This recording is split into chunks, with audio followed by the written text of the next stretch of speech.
খলিফাতুল মুসলিমিন হযরত ওমর রাদিয়াল্লাহু তাআলা আনহু রাষ্ট্রের দায়িত্ব পালন করে বাড়িতে ঢুকলেন, দেখলেন তার বাড়ির বারান্দায় একটা লাশ পড়ে আছে, মাসুম বাচ্চার লাশ, টুকরা টুকরা করা, প্রায় 12 টুকরা।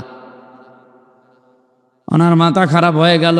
আমার দেশে কোরআনে কারিম চলে, আর বিনা কারণে একটা মাসুম বাচ্চাকে হত্যা করেছে, এরপর আবার আমার বাড়ির বারান্দায় রেখে গেল, এ সাহসকার। তদন্ত কমিটি তৈরি করলেন। 3 দিন পার হয়ে গেল, কেউ কোনো রিপোর্ট দিতে পারে না। হযরত ওমরের খাওয়া দাওয়া ঘুম প্রায় বন্ধ হয়ে গেছে। রাষ্ট্রের যিনি প্রধান হবেন, যারা দায়িত্বশীল হবেন, তাদের মন মেজাজ এরকম থাকা লাগবে। হযরত ওমর তদন্ত কমিটি 3 দিন পার হওয়ার পরেও রিপোর্ট দিতে পারে না কে করেছে এই কাজ। হঠাৎ একটা যুবতী মেয়ে তার বাবাকে সহ রাজ দরবারে হাজির, ডাক দিয়ে বলে, খলিফাতুল মুসলিমিন, আপনার টেনশন, আপনার ঘুম আসে না, খাওয়া দাওয়া বন্ধ হয়ে গেছে যে কারণে, সেই কারণ আমি। যে বাচ্চাটা আপনি 12 টুকরা অবস্থায় আপনার বারান্দায় দেখলেন, ওই বাচ্চাটার মালিক আমি ওর মা। ওকে আমি নিজে টুকরা টুকরা করে আপনার বারান্দায় রাতের গভীরে রেখে গেছি।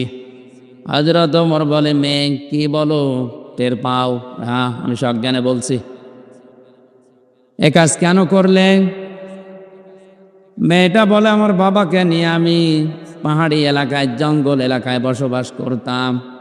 4 জন যুবক, তারা শিকারে গিয়ে আমার রূপ সৌন্দর্য দেখে তারা আমার সম্ভ্রম নষ্ট করে। আমি শেষ পর্যন্ত গর্ভবতী হয়ে যাই। সন্তানটা দুনিয়ায় আসার পরে চিন্তা করলাম, কোরআনের আয়াত আমার সামনে দাঁড়িয়ে, ওতুল্লিম বাদা যালিকা জানিম।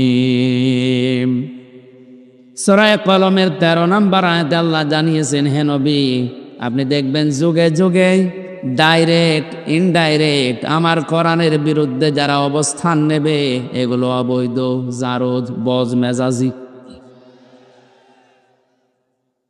আমি চিন্তা করেছি, আমার পেটে জন্ম নিয়ে এ ছেলে যাই হোক, ওর জন্ম কি, আরো জোরে বলেন, অবৈধ সন্তান বড় হয়ে কোরআনের বিরুদ্ধে মিছিল করবে, আর আমি মা হয়ে দেখব না। এই জন্য ওরা আমি নিজে টুকরা করেছি। হযরত ওমর ডাক দিলেন, কেন তুমি পালিয়ে থাকতে পারলে না? 3 দিন পরে আসলে, প্রথম দিন আসলে না কেন? মেয়েটা বলে, খলিফা, আমি আসি না এই কারণে, আমারও শয়তান ধোঁকা দিয়েছিল যে বেঁচে যাবি, ধরতে পারবে না। কিন্তু কোরআনে কারিম আমাকে বাঁচতে দেয়নি। বারবার কোরআন আমার সামনে এসে দাঁড়িয়েছে। দুনিয়ায় কোনো অপরাধ করার পরে যদি বিচার না হয়, কিয়ামতে আল্লাহ ওই বিচার ডবল করে। আমি যেহেতু অপরাধ করেই ফেলেছি, আর আমার নিজের ইচ্ছাই না, জোর করে আমার এই অপরাধ করিয়েছে। দ্বিতীয়টা, আমি নিজের ইচ্ছাই করেছি, কোরআনের দিকে তাকিয়ে। মানুষ হত্যা করা কি এটা আমি জানি। হত্যার বিচার যদি দুনিয়ায় আমি না করতে পারি, না পেয়ে যাই, কিয়ামতে এই বিচার আল্লাহ আবার ডবল করে তুলবে। বিচার আপনি করে দেন, কিয়ামতে যেন আল্লাহ আমার বিচার না করে। হযরত ওমর বিচার আরম্ভ করবেন। জেনার যে শাস্তি আছে, মানুষ হত্যা করার যে শাস্তি আছে, সেটা আরম্ভ করবেন। হঠাৎ করে 4 জন দোষ যদি হয়, আমাদের দোষ, আপনি বিচার করলে আমাদের করেন। হযরত ওমর বললে, 3 দিন কোথায় ছিলে? আমার কেন এত টেনশনে খাওয়া দাওয়া বন্ধ হয়ে গেল, কেন আসলে না?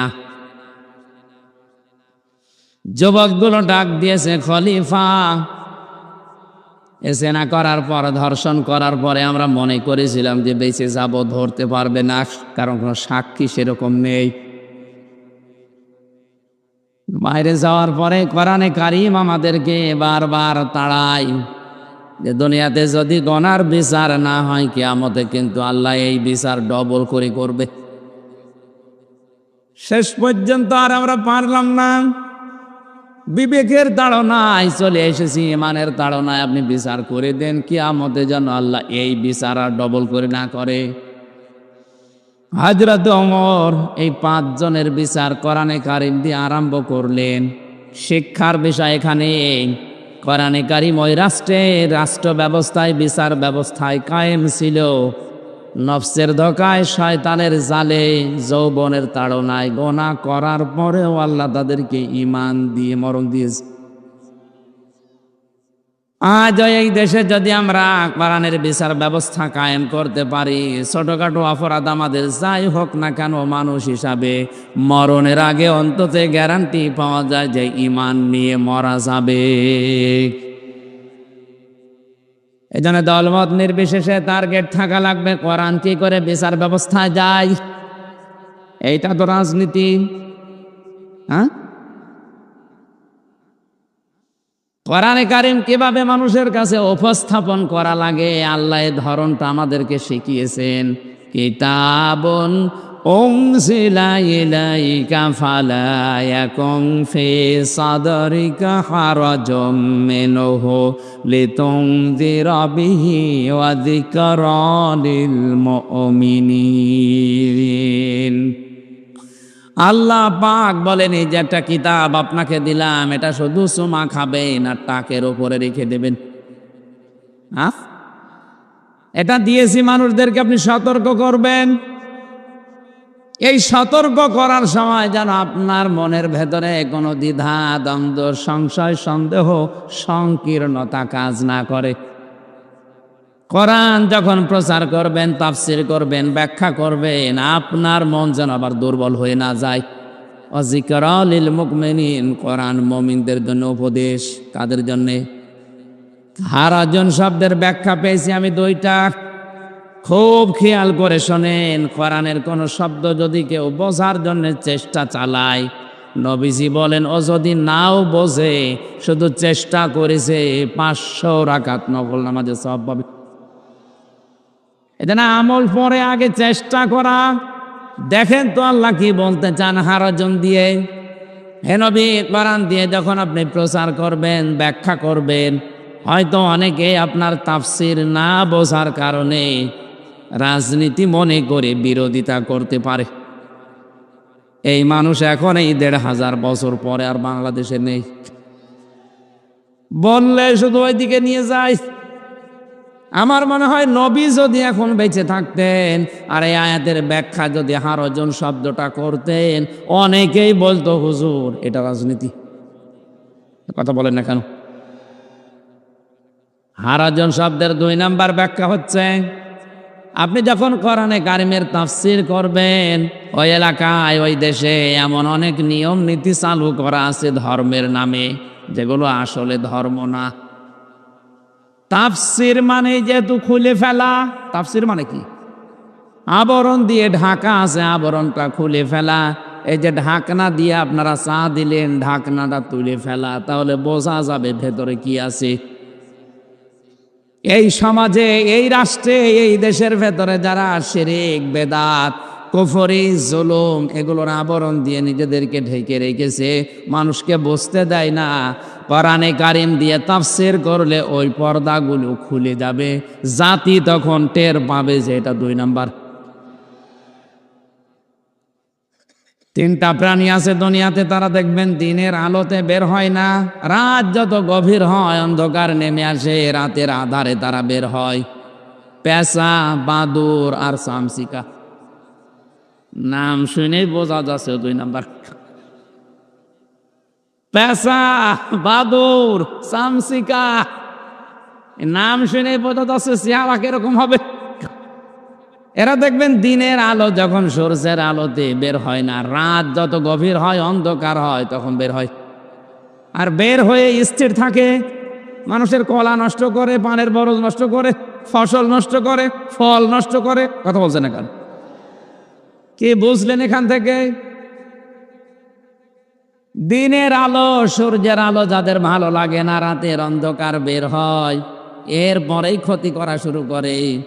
এদেশে ইসলামের আলো, কোরআনের আলো, দিনের আলো যাদের সহ্য হয় না, এই মানুষগুলো কুফরির অন্ধকার, জুলুমের অন্ধকার, শিরিকের অন্ধকার, বেদাতের অন্ধকারের পথ বেছে নেয়।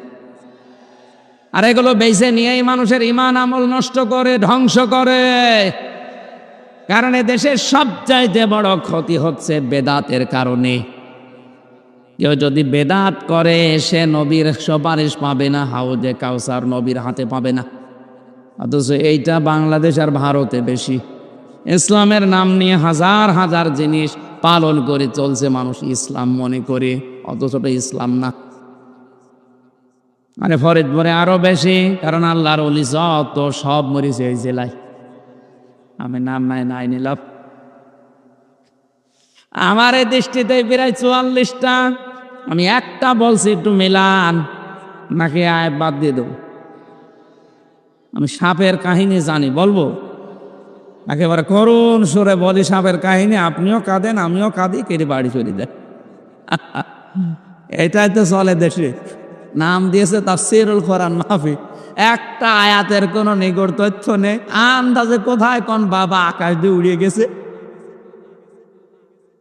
একবার পাবনায় ওয়াজ হচ্ছিল আমার আগে, মানে কানে হাত দিয়ে ওয়াজ করছে আমার ভাইরা। আমার এই যে বীর সাহেব, আমার পরে যিনি ওয়াজ করবেন, উনি এত বড় আল্লাহর ওলি, প্রতিদিন 30টা করে পান খায়, প্রতি পানে হাকিমপুরে জর্দা খায়। মানুষ বলছে সুবহানাল্লাহ। হাকিমপুরে জর্দায় যদি সুবহানাল্লাহ হইতে নাউজুবিল্লাহ হবে কোন জর্দা? এরপরও মানুষ এই নিয়ে পাগল। মুরব্বী মানুষ কান্নাকাটি করে, 30টা পান খায়, আবার হাকিমপুরে জর্দা। এ না জানি কত বড় আল্লাহর ওলি। তাফসীরুল কোরআন মাহফিল লিখেছেন, আমরা চেষ্টা চালাবো কোরআনের তাফসীর করার জন্য ইনশাআল্লাহ। 34টার একটা, 44টার আমি একটা শুধু ইঙ্গিত দেই। এদেশে যেহেতু সব চাইতে বেশি ভেজাল যেটা, তার নাম জিকির। তার নাম কি? বিভিন্ন দরবারে গেলে আপনাকে ভালো হওয়ার জন্য যেটা দেয় তার নাম কি? প্রথমেই বলবে জিকির করো।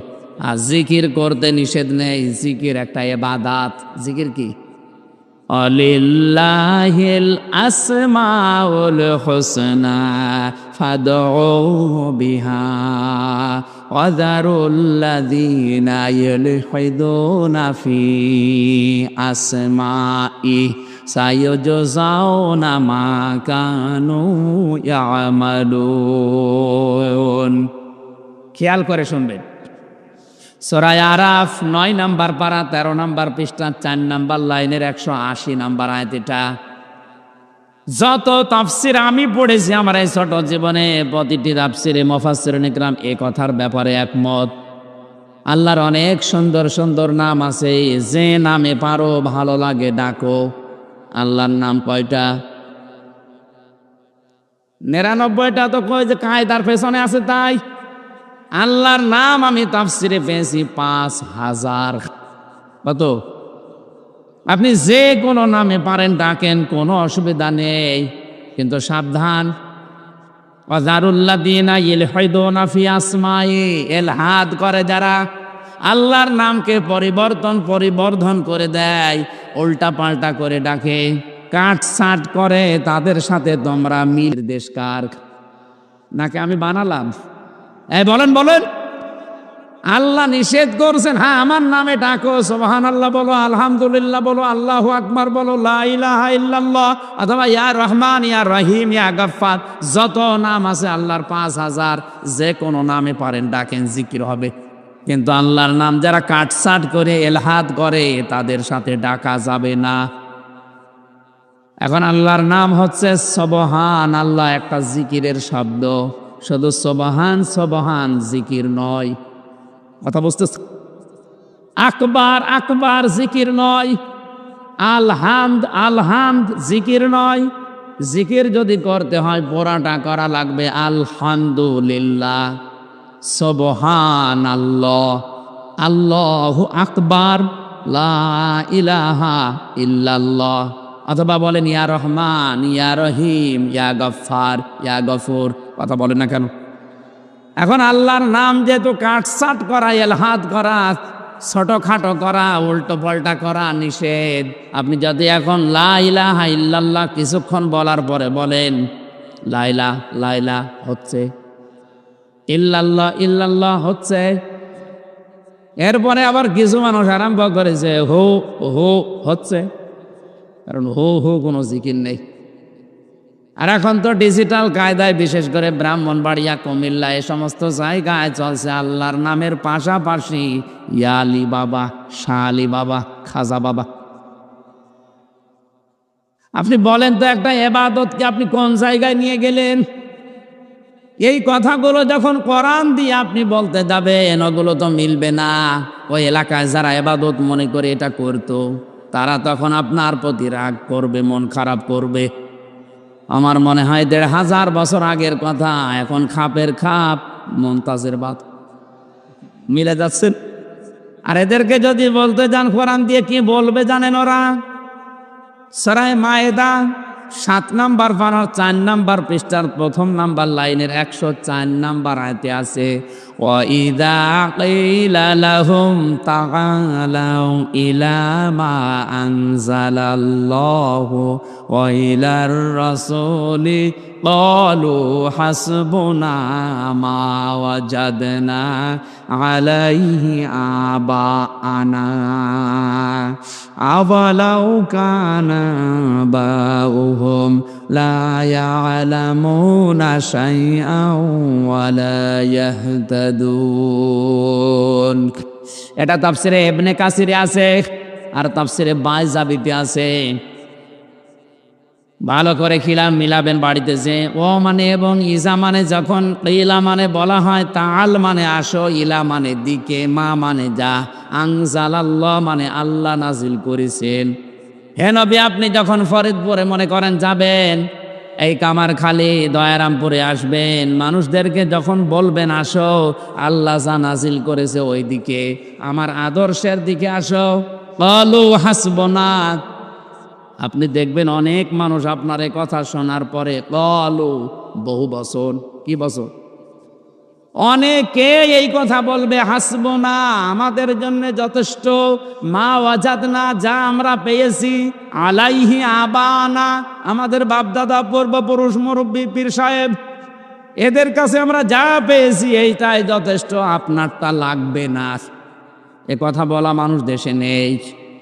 আরো জোরে আওয়ালাউ কানা হরফে ইস্তেফহাম প্রশ্নবোধক চিহ্ন, ইন্টারোগেটিভ সেন্টেন্স, এটা আল্লাহ প্রশ্নবোধক চিহ্ন দিয়ে আশ্চর্য হয়ে জানাচ্ছেন আওয়ালাউ কানা আবাউহুম, যদিও তাদের এই মা বাবা পূর্বপুরুষ, তাদের এই পীর সাহেব, এই মুরব্বী, এদের এই নেতাগুলো যাই বলেন না কেন, লা ইয়ালামুনা শাইআ দিন সম্পর্কে সেরকম গভীরভাবে কিছু জানতো না, ওয়ালা ইয়াহতাদুন হেদায়েতের উপরেও ছিল না, এরপরও অন্ধভাবে তারা ওদেরকেই মেনে চলবে।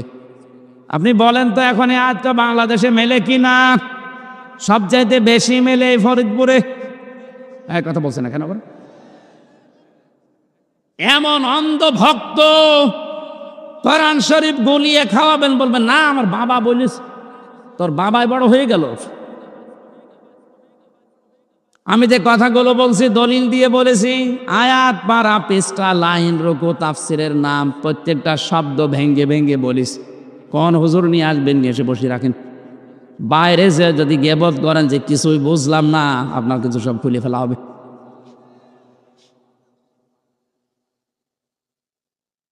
এদের হারাজনের ব্যাখ্যা হচ্ছে আবহমান কাল থেকে এমন এমন ইবাদত মনে করে মানুষ পালন করছে, কোরআনের তাফসির করলে ওইগুলো টিকবে না। কে বলছেন? আরো জোরে বলেন। কেন আপনি ওই মানুষগুলোর দিকে তাকাবেন না? কে মন খারাপ করবে, কে আনন্দ পাবে না? আপনি কোরআনে কারিম প্রচার করেন, কারণ যিকরা লিল মুমিনিন, কোরআন আমার মুমিন বান্দাদের জন্য উপদেশ। জোরে বলেন সুবহানাল্লাহ। এজন্য কোরআনের বিচার ব্যবস্থা যদি সত্যি কায়েম হয়ে যায়, এই দেশে আমরা কেউ আর বেঈমান হয়ে মরা লাগবে না। অন্তত গোনাহ আর যাই করি ছোটখাটো, মরণের আগে ঈমান নিয়ে যেতে পারবো। কোরআনে কারিম রাষ্ট্র ব্যবস্থায়, বিচার ব্যবস্থায় দরকার আছে না নেই? হাদিসের 4 নাম্বার পয়েন্টটা আরো কঠিন। অমাং দাআ ইলাইহি হাদা, এখানে টান আছে। এখানে আরবি গ্রামার যারা বোঝে জিজ্ঞাসা করেন দাআ টান দিলেন কেন? নবীজি বলেন কেউ যদি হেদায়েতের উপরে থাকতে চায় তার 1 নম্বরে কাজ হবে সে মানুষকে কোরআন দিয়ে ডাকবে। কোরআন দিয়ে না ডাকলে আপনি হেদায়েতের উপরে থাকতে পারবেন না। কথা বুঝতেছেন?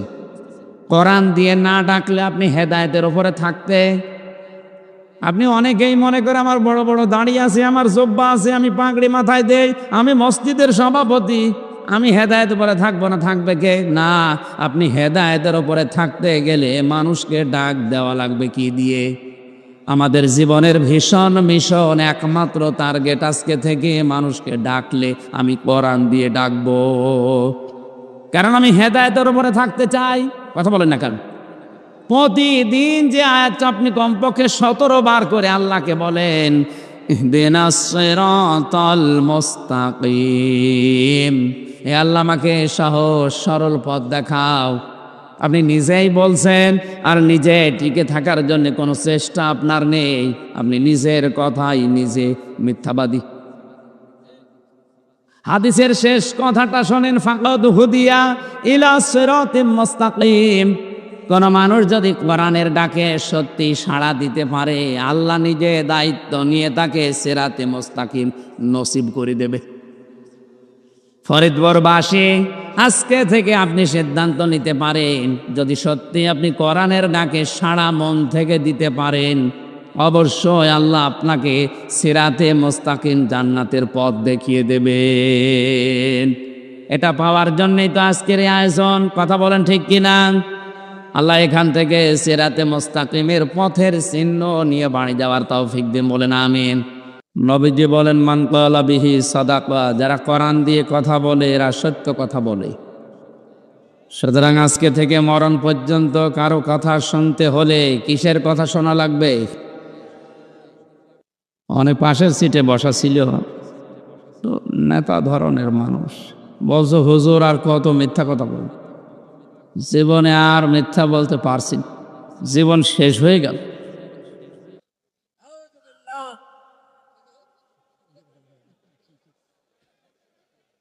না, ও চাচা উঠে ফেলিস। কোরআনের বাইরে যারাই কথা বলবার কথা মিথ্যা কথা।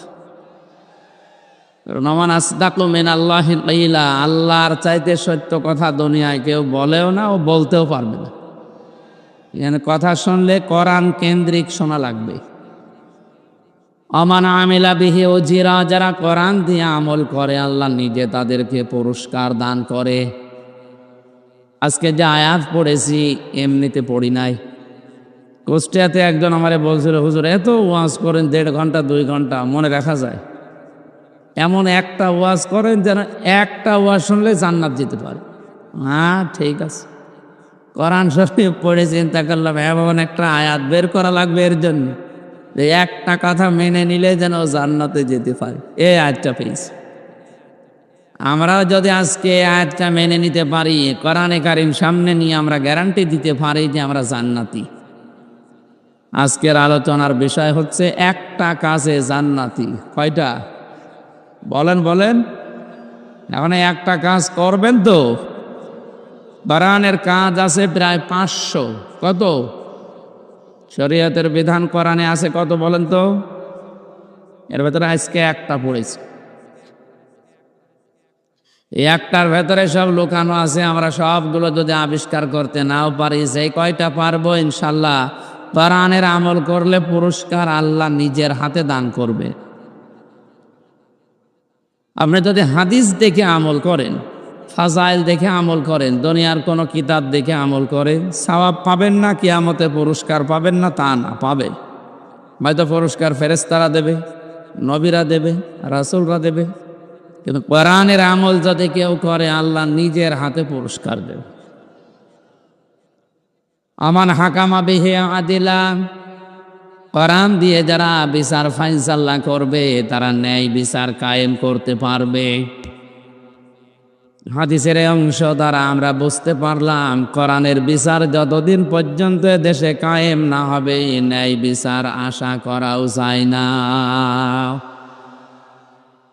53 বছর হয়ে গেল, এখনো পর্যন্ত কোরআনে কারিমের বিচার ব্যবস্থা আমরা চালু করতে পারি নাই। একথা নির্দ্বিধায় বলা যায়, এ দুনিয়ায় এখন ন্যায় বিচারের তুলনায় অবিচার বেশি হচ্ছে। এই যে ন্যায় বিচার পেতে হলে কোরআনে কারিমের বিচার ব্যবস্থা চালু করা লাগবে। কথা বলেন না কেন? কোরআনে কারিম যদি বিচার ব্যবস্থায় যায়, ওই দেশের মানুষ যদি ছোটখাটো কোনো অন্যায় করে, কোরআনে কারিম মরণের আগে তাকে সংশোধনের মাধ্যমে আল্লাহর জান্নাতি বানিয়ে বিদায় দেয়। কথা বোঝার চেষ্টা করেন। কোরআনে কারিম যদি বিচার ব্যবস্থায় থাকে, রাষ্ট্রে যদি কায়েম থাকে কোরআন, ও দেশের জনগণ যদি ছোটখাটো অপরাধ করেও থাকে, কোরআনে কারিমের ইজ্জতে ওই দেশের মানুষগুলোকে আল্লাহ মরণের আগে ঈমান নসিব করিয়ে তারপরে মরণ দেয়। খলিফাতুল মুসলিমিন হযরত ওমর রাদিয়াল্লাহু তাআলা আনহু রাষ্ট্রের দায়িত্ব পালন করে বাড়িতে ঢুকলেন, দেখলেন তার বাড়ির বারান্দায় একটা লাশ পড়ে আছে, মাসুম বাচ্চার লাশ, টুকরা টুকরা করা, প্রায় 12 টুকরা। ওনার মাথা খারাপ হয়ে গেল। আমার দেশে কোরআনে কারিম চলে, আর বিনা কারণে একটা মাসুম বাচ্চাকে হত্যা করেছে, এরপর আবার আমার বাড়ির বারান্দায় রেখে গেল, এ সাহসকার। তদন্ত কমিটি তৈরি করলেন। 3 দিন পার হয়ে গেল, কেউ কোনো রিপোর্ট দিতে পারে না। হযরত ওমরের খাওয়া দাওয়া ঘুম প্রায় বন্ধ হয়ে গেছে। রাষ্ট্রের যিনি প্রধান হবেন, যারা দায়িত্বশীল হবেন, তাদের মন মেজাজ এরকম থাকা লাগবে। হযরত ওমর তদন্ত কমিটি 3 দিন পার হওয়ার পরেও রিপোর্ট দিতে পারে না কে করেছে এই কাজ। হঠাৎ একটা যুবতী মেয়ে তার বাবাকে সওরাজ দরবারে হাজির, ডাক দিয়ে বলে, খলিফাতুল মুসলিমিন, আপনার টেনশন, আপনার ঘুম আসে না, খাওয়া দাওয়া বন্ধ হয়ে গেছে যে কারণে, সেই কারণ আমি। যে বাচ্চাটা আপনি 12 টুকরা অবস্থায় আপনার বারান্দায় দেখলেন, ওই বাচ্চাটার মালিক আমি ওর মা। ওকে আমি নিজে টুকরা টুকরা করে আপনার বারান্দায় রাতের গভীরে রেখে গেছি। হযরত ওমর বলে, মেয়ে কি বলো, টের পাও? হ্যাঁ, আমি সজ্ঞানে বলছি। এ কাজ কেন করলে? মেয়েটা বলে, আমার বাবাকে নিয়ে আমি পাহাড়ি এলাকায়, জঙ্গল এলাকায় বসবাস করতাম। 4 জন যুবক তারা শিকারে গিয়ে আমার রূপ সৌন্দর্য দেখে তারা আমার সম্ভ্রম নষ্ট করে। আমি শেষ পর্যন্ত গর্ভবতী হয়ে যাই। সন্তানটা দুনিয়ায় আসার পরে চিন্তা করলাম, কোরআনের আয়াত আমার সামনে দাঁড়িয়ে, ওতুল্লিম বাদা যালিকা জানিম। সূরা কলমের 13 নম্বর আয়াতে আল্লাহ জানিয়েছেন, হে নবী, আপনি দেখবেন যুগে যুগে ডাইরেক্ট ইনডাইরেক্ট আমার কোরআনের বিরুদ্ধে যারা অবস্থান নেবে, এগুলো অবৈধ, জারদ, বজ মেজাজি। আমি চিন্তা করেছি, আমার পেটে জন্ম নিয়ে এ ছেলে যাই হোক, ওর জন্ম কি, আরো জোরে বলেন, অবৈধ সন্তান বড় হয়ে কোরআনের বিরুদ্ধে মিছিল করবে, আর আমি মা হয়ে দেখব না। এই জন্য ওরা আমি নিজে টুকরা করেছি। হযরত ওমর ডাক দিলেন, কেন তুমি পালিয়ে থাকতে পারলে না? 3 দিন পরে আসলে, প্রথম দিন আসলে না কেন? মেয়েটা বলে, খলিফা, আমি আসি না এই কারণে, আমারও শয়তান ধোঁকা দিয়েছিল যে বেঁচে যাবি, ধরতে পারবে না। কিন্তু কোরআনে কারিম আমাকে বাঁচতে দেয়নি। বারবার কোরআন আমার সামনে এসে দাঁড়িয়েছে। দুনিয়ায় কোনো অপরাধ করার পরে যদি বিচার না হয়, কিয়ামতে আল্লাহ ওই বিচার ডবল করে। আমি যেহেতু অপরাধ করেই ফেলেছি, আর আমার নিজের ইচ্ছাই না, জোর করে আমার এই অপরাধ করিয়েছে। দ্বিতীয়টা, আমি নিজের ইচ্ছাই করেছি, কোরআনের দিকে তাকিয়ে। মানুষ হত্যা করা কি এটা আমি জানি। হত্যার বিচার যদি দুনিয়ায় আমি না করতে পারি, না পেয়ে যাই, কিয়ামতে এই বিচার আল্লাহ আবার ডবল করে তুলবে। বিচার আপনি করে দেন, কিয়ামতে যেন আল্লাহ আমার বিচার না করে। হযরত ওমর বিচার আরম্ভ করবেন। জেনার যে শাস্তি আছে, মানুষ হত্যা করার যে শাস্তি আছে, সেটা আরম্ভ করবেন। হঠাৎ করে 4 জন দোষ যদি হয়, আমাদের দোষ, আপনি বিচার করলে আমাদের করেন। হযরত ওমর বললে, 3 দিন কোথায় ছিলে? আমার কেন এত টেনশনে খাওয়া দাওয়া বন্ধ হয়ে গেল, কেন আসলে না? যুবকগুলো ডাক দিয়েছে, খলিফা এ সেনা করার পর, ধর্ষণ করার পরে আমরা মনে করেছিলাম যে বেঁচে যাব, ধরতে পারবে না, কারণ কোনো সাক্ষী সেরকম নেই। বাইরে যাওয়ার পরে কোরআনে কারীম আমাদেরকে বারবার তাড়ায় যে দুনিয়াতে যদি গনার বিচার না হয়, কিয়ামতে কিন্তু আল্লাহ এই বিচার ডবল করে করবে। শেষ পর্যন্ত আর আমরা পারলাম না, বিবেকের তাড়নায় চলে এসেছি, ইমানের তাড়নায় আপনি বিচার করে দেন, কিয়ামতে যেন আল্লাহ এই বিচার আর ডবল করে না করে। হযরত ওমর এই 5 জনের বিচার কোরআনে কারীম দিয়ে আরম্ভ করলেন। শিক্ষার বিষয় এখানে, কোরআনে কারীম ওই রাষ্ট্র ব্যবস্থায়, বিচার ব্যবস্থায় কায়েম ছিল। নফসের ধোকায়, শয়তানের জালে, যৌবনের তাড়নায় গোনা করার পরেও আল্লাহ তাদেরকে ঈমান দিয়ে মরণ দিয়েছে। আজ এই দেশে যদি আমরা কোরআনের বিচার ব্যবস্থা কায়েম করতে পারি, ছোটখাটো অপরাধ আমাদের যাই হোক না কেন, মানুষ হিসাবে মরণের আগে অন্তত গ্যারান্টি পাওয়া যায় যে ঈমান নিয়ে মরা যাবে। এই জন্য দলমত নির্বিশেষে টার্গেট থাকা লাগবে, কোরআন কি করে বিচার ব্যবস্থা যায়। এইটা তো রাজনীতি। হ্যাঁ, কোরআনে কারীম কিভাবে মানুষের কাছে উপস্থাপন করা লাগে, আল্লাহ এই ধরনটা আমাদেরকে শিখিয়েছেন। কিতাবুন উনজিলা ইলাইকা ফালা ইয়াকুন ফি সাদরিকা হারাজুম মিনহু লিতুনযিরা বিহি ওয়া যিকরা লিল মুমিনিন। আল্লাহ পাক বলেন, এই যে একটা কিতাব আপনাকে দিলাম, এটা শুধু চুমা খাবেন আর টাকের ওপরে রেখে দেবেন? এটা দিয়েছি মানুষদেরকে, আপনি সতর্ক করবেন। এই সতর্ক করার সময় যেন আপনার মনের ভেতরে কোনো দ্বিধা, দ্বন্দ্ব, সংশয়, সন্দেহ, সংকীর্ণতা কাজ না করে। কোরআন যখন প্রচার করবেন, তাফসীর করবেন, ব্যাখ্যা করবেন, আপনার মন যেন আবার দুর্বল হয়ে না যায়। ওয়া যিকরা লিল মুমিনিন, কোরআন মুমিনদের জন্য উপদেশ। কাদের জন্যে?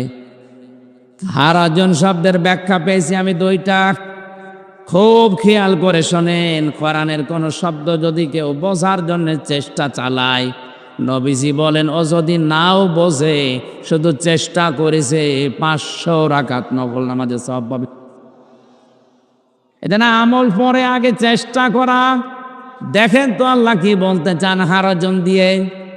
হে নবী, কোরআন দিয়ে যখন আপনি প্রচার করবেন, ব্যাখ্যা করবেন, হয়তো অনেকে আপনার তাফসীর না বোঝার কারণে রাজনীতি মনে করে বিরোধিতা করতে পারে।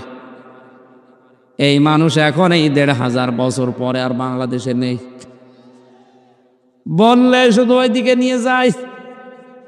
আমার মনে হয় নবী যদি এখন বেঁচে থাকতেন আর এই আয়াতের ব্যাখ্যা যদি হারাজন শব্দটা করতেন, অনেকেই বলতো হুজুর এটা রাজনীতি। কথা বলেন না কেন? হারাজন শব্দের 2 নাম্বার ব্যাখ্যা হচ্ছে, আপনি যখন কোরআনে কারীমের তাফসীর করবেন, ওই এলাকায়, ওই দেশে এমন অনেক নিয়ম নীতি চালু করা আছে ধর্মের নামে, যেগুলো আসলে ধর্ম না। তাফসীর মানে যেহেতু খুলে ফেলা, তাফসীর মানে কি? আবরণ দিয়ে ঢাকা আছে, আবরণটা খুলে ফেলা। এই যে ঢাকনা দিয়ে আপনারা চা দিলেন, ঢাকনাটা তুলে ফেলা, তাহলে বোঝা যাবে ভেতরে কি আছে। এই সমাজে, এই রাষ্ট্রে, এই দেশের ভেতরে যারা শিরক, বেদাত, কুফরি, জুলুম এগুলোর আবরণ দিয়ে নিজেদেরকে ঢেকে রেখেছে, মানুষকে বুঝতে দেয় না, কোরআনে কারীম দিয়ে তাফসীর করলে ওই পর্দাগুলো খুলে যাবে। জাতি তখন টের পাবে যে এটা 2 নাম্বার। 3টা প্রাণী আছে দুনিয়াতে, তারা দেখবেন দিনের আলোতে বের হয় না, রাত যত গভীর হয় অন্ধকার নেমে আসে, রাতের আধারে তারা বের হয়। পেঁচা, বাদুর আর চামচিকা। নাম শুনেই বোঝা যাচ্ছে 2 নাম্বার। পেশা, বাদুর, চামচিকা, নাম শুনে বোঝা যাচ্ছে চেহারা কিরকম হবে। এরা দেখবেন দিনের আলো যখন সূর্যের আলোতে বের হয় না, রাত যত গভীর হয় অন্ধকার হয় তখন বের হয়। আর বের হয়ে স্থির থাকে, মানুষের কলা নষ্ট করে, পানের বরজ নষ্ট করে, ফসল নষ্ট করে, ফল নষ্ট করে। কথা বলছেন এখন কি বুঝলেন এখান থেকে? দিনের আলো সূর্যের আলো যাদের ভালো লাগে না, রাতের অন্ধকার বের হয়, এরপরেই ক্ষতি করা শুরু করে। এদেশে ইসলামের আলো, কোরআনের আলো, দিনের আলো যাদের সহ্য হয় না, এই মানুষগুলো কুফরির অন্ধকার, জুলুমের অন্ধকার, শিরিকের অন্ধকার, বেদাতের অন্ধকারের পথ বেছে নেয়। আর এগুলো বেছে নিয়েই মানুষের ঈমান আমল নষ্ট করে, ধ্বংস করে। কারণ দেশের সবচাইতে বড় ক্ষতি হচ্ছে বেদাতের কারণে। কেউ যদি বেদাত করে সে নবীর সুপারিশ পাবে না, হাউজে কাউসার নবীর হাতে পাবে না। অথচ এইটা বাংলাদেশ আর ভারতে বেশি। ইসলামের নাম নিয়ে হাজার হাজার জিনিস পালন করে চলছে মানুষ, ইসলাম মনে করে, অথচ এটা ইসলাম না। আরে ফরিদপুরে আরো বেশি, কারণ আল্লাহর ওলি যত সব মরিছে এই জেলায়। আমি নাম নাই নিলাম। আমার এই দৃষ্টিতে প্রায় 44টা। আমি একটা বলছি একটু মিলান, নাকি আয় বাদ দিয়ে দেবো? আমি সাপের কাহিনী জানি, বলবো? একেবারে করুণ সুরে বলি সাপের কাহিনী, আপনিও কাঁদেন আমিও কাঁদি, কেটে বাড়ি চলে দেয়। এটাই তো চলে দেশে। নাম দিয়েছে তাফসীরুল কোরআন মাহফিল। একটা আয়াতের কোনো নিগড় তথ্য নেই, আন্দাজে কোথায় কোন বাবা আকাশ দিয়ে উড়িয়ে গেছে। একবার পাবনায় ওয়াজ হচ্ছিল আমার আগে, মানে কানে হাত দিয়ে ওয়াজ করছে আমার ভাইরা। আমার এই যে বীর সাহেব, আমার পরে যিনি ওয়াজ করবেন, উনি এত বড় আল্লাহর ওলি, প্রতিদিন 30টা করে পান খায়, প্রতি পানে হাকিমপুরে জর্দা খায়। মানুষ বলছে সুবহানাল্লাহ। হাকিমপুরে জর্দায় যদি সুবহানাল্লাহ হইতে নাউজুবিল্লাহ হবে কোন জর্দা? এরপরও মানুষ এই নিয়ে পাগল। মুরব্বী মানুষ কান্নাকাটি করে, 30টা পান খায়, আবার হাকিমপুরে জর্দা। এ না জানি কত বড় আল্লাহর ওলি। তাফসীরুল কোরআন মাহফিল লিখেছেন, আমরা চেষ্টা চালাবো কোরআনের তাফসীর করার জন্য ইনশাআল্লাহ। 34টার একটা, 44টার আমি একটা শুধু ইঙ্গিত দেই। এদেশে যেহেতু সব চাইতে বেশি ভেজাল যেটা, তার নাম জিকির। তার নাম কি? বিভিন্ন দরবারে গেলে আপনাকে ভালো হওয়ার জন্য যেটা দেয় তার নাম কি? প্রথমেই বলবে জিকির করো। আর জিকির করতে নিষেধ নেই, জিকির একটা ইবাদত। জিকির কি? আলিল্লাহিল আসমাউল হুসনা ফাদউহু বিহা ওয়া যারুল্লাযীনা ইলহিদুনা ফি আসমাই সায়ুজজাউনা মা কানু ইয়ামালুন। খেয়াল করে শুনবেন। সূরা আরাফ 9 নম্বর পারা 13 নম্বর পৃষ্ঠা 4 নম্বর লাইনের 180 নম্বর আয়াত। এটা যত তাফসীর আমি পড়েছি আমার এই ছোট জীবনে, প্রতিটি তাফসীরে মুফাসসিরিন ইকরাম এই কথার ব্যাপারে একমত। আল্লাহর অনেক সুন্দর সুন্দর নাম আছে, যে নামে পারো ভালো লাগে ডাকো। আল্লাহর নাম কয়টা? 99টা তো কই যে কায়দার পেছনে আছে তাই। আল্লাহর নাম আমি তাফসীরে পেয়েছি 5000। কত? আপনি যে কোনো নামে পারেন ডাকেন, কোনো অসুবিধা নেই, কিন্তু সাবধান। ওয়াজারুল্লাযীনা ইলহিদুনা ফি আসমাই, ইলহাদ করে যারা, আল্লাহর নামকে পরিবর্ধন করে দেয়, উল্টা পাল্টা করে ডাকে, কাটছাট করে, তাদের সাথে তোমরা নির্দেশকার। নাকি আমি বানালাম? বলেন বলেন। আল্লাহ নিষেধ করছেন, হ্যাঁ আমার নামে ডাকো, সুবহানাল্লাহ বলো, আলহামদুলিল্লাহ বলো, আল্লাহু আকবার বলো, লা ইলাহা ইল্লাল্লাহ, অথবা ইয়া রহমান, ইয়া রহিম, ইয়া গফফার, যত নাম আছে আল্লাহর 5000, যে কোনো নামে পারেন ডাকেন, জিকির হবে। কিন্তু আল্লাহর নাম যারা কাটছাট করে, এলহাদ করে, তাদের সাথে ডাকা যাবে না। এখন আল্লাহর নাম হচ্ছে সুবহান আল্লাহ, একটা জিকিরের শব্দ। শুধু সুবহান সুবহান জিকির নয়, কথা বুঝতে? আকবার আকবার জিকির নয়, আলহামদ আলহামদ জিকির নয়। জিকির যদি করতে হয় পুরাটা করা লাগবে আলহামদুলিল্লাহ, সুবহান আল্লাহ, আল্লাহু আকবার, লা ইলাহা ইল্লাল্লাহ। অথবা বলেন ইয়া রহমান, ইয়া রহিম, ইয়া গফফার, ইয়া গফুর, কথা বলেন না কেন? এখন আল্লাহর নাম যেহেতু কাটসাট করা, এলহাদ করা, ছোটখাটো করা, উল্টো পাল্টা করা নিষেধ। আপনি যদি এখন লা ইলাহা ইল্লাল্লাহ কিছুক্ষণ বলার পরে বলেন লাইলা লাইলা হচ্ছে, ইল্লাল্লাহ ইল্লাল্লাহ হচ্ছে, এরপরে আবার কিছু মানুষ আরম্ভ করেছে হো হো হচ্ছে, কারণ হো হো কোনো জিকির নেই। আর এখন তো ডিজিটাল কায়দায় বিশেষ করে ব্রাহ্মণবাড়িয়া, কুমিল্লা এ সমস্ত জায়গায় চলছে আল্লাহর নামের পাশাপাশি ইয়া আলী বাবা, শাহ আলী বাবা, খাজা বাবা। আপনি বলেন তো একটা এবাদতকে আপনি কোন জায়গায় নিয়ে গেলেন? এই কথাগুলো যখন কোরআন দিয়ে আপনি বলতে যাবেন ওগুলো তো মিলবে না। ওই এলাকায় যারা এবাদত মনে করে এটা করতো তারা তখন আপনার প্রতি রাগ করবে, মন খারাপ করবে। আমার মনে হয় ১৫০০ বছর আগের কথা, এখন খাপের খাপ মুনতাজের বাত মিলে যাচ্ছেন। আর এদেরকে যদি বলতে যান কোরআন দিয়ে কি বলবে জানেন ওরা? সূরা মায়েদা ৭ নম্বর পারার ৪ নম্বর পৃষ্ঠার ১ম নম্বর লাইনের ১০৪ নম্বর আয়াতে আছে ওয়াইদা কিলা লাহুম তাআলাউ ইলা মা আনজালাল্লাহু ওয়া ইলার রাসূলি ক্বালু হাসবুনা মা ওয়াজাদনা আলাইহি আবাআনা আওয়ালাউ কানা বাউহুম লা ইয়ালামুনা শাইআন ওয়া লা ইয়াহতাদুন। এটা তাফসিরে ইবনে কাসিরে আছে আর তাফসিরে বাইজাবিতে আছে। ভালো করে খিলাম মিলাবেন বাড়িতে, যে ও মানে এবং ইজা মানে যখন ইলা মানে বলা হয়, তাআল মানে আসো, ইলা মানে দিকে, মা মানে যা, আনজালাল্লাহ মানে আল্লাহ নাজিল করেছেন।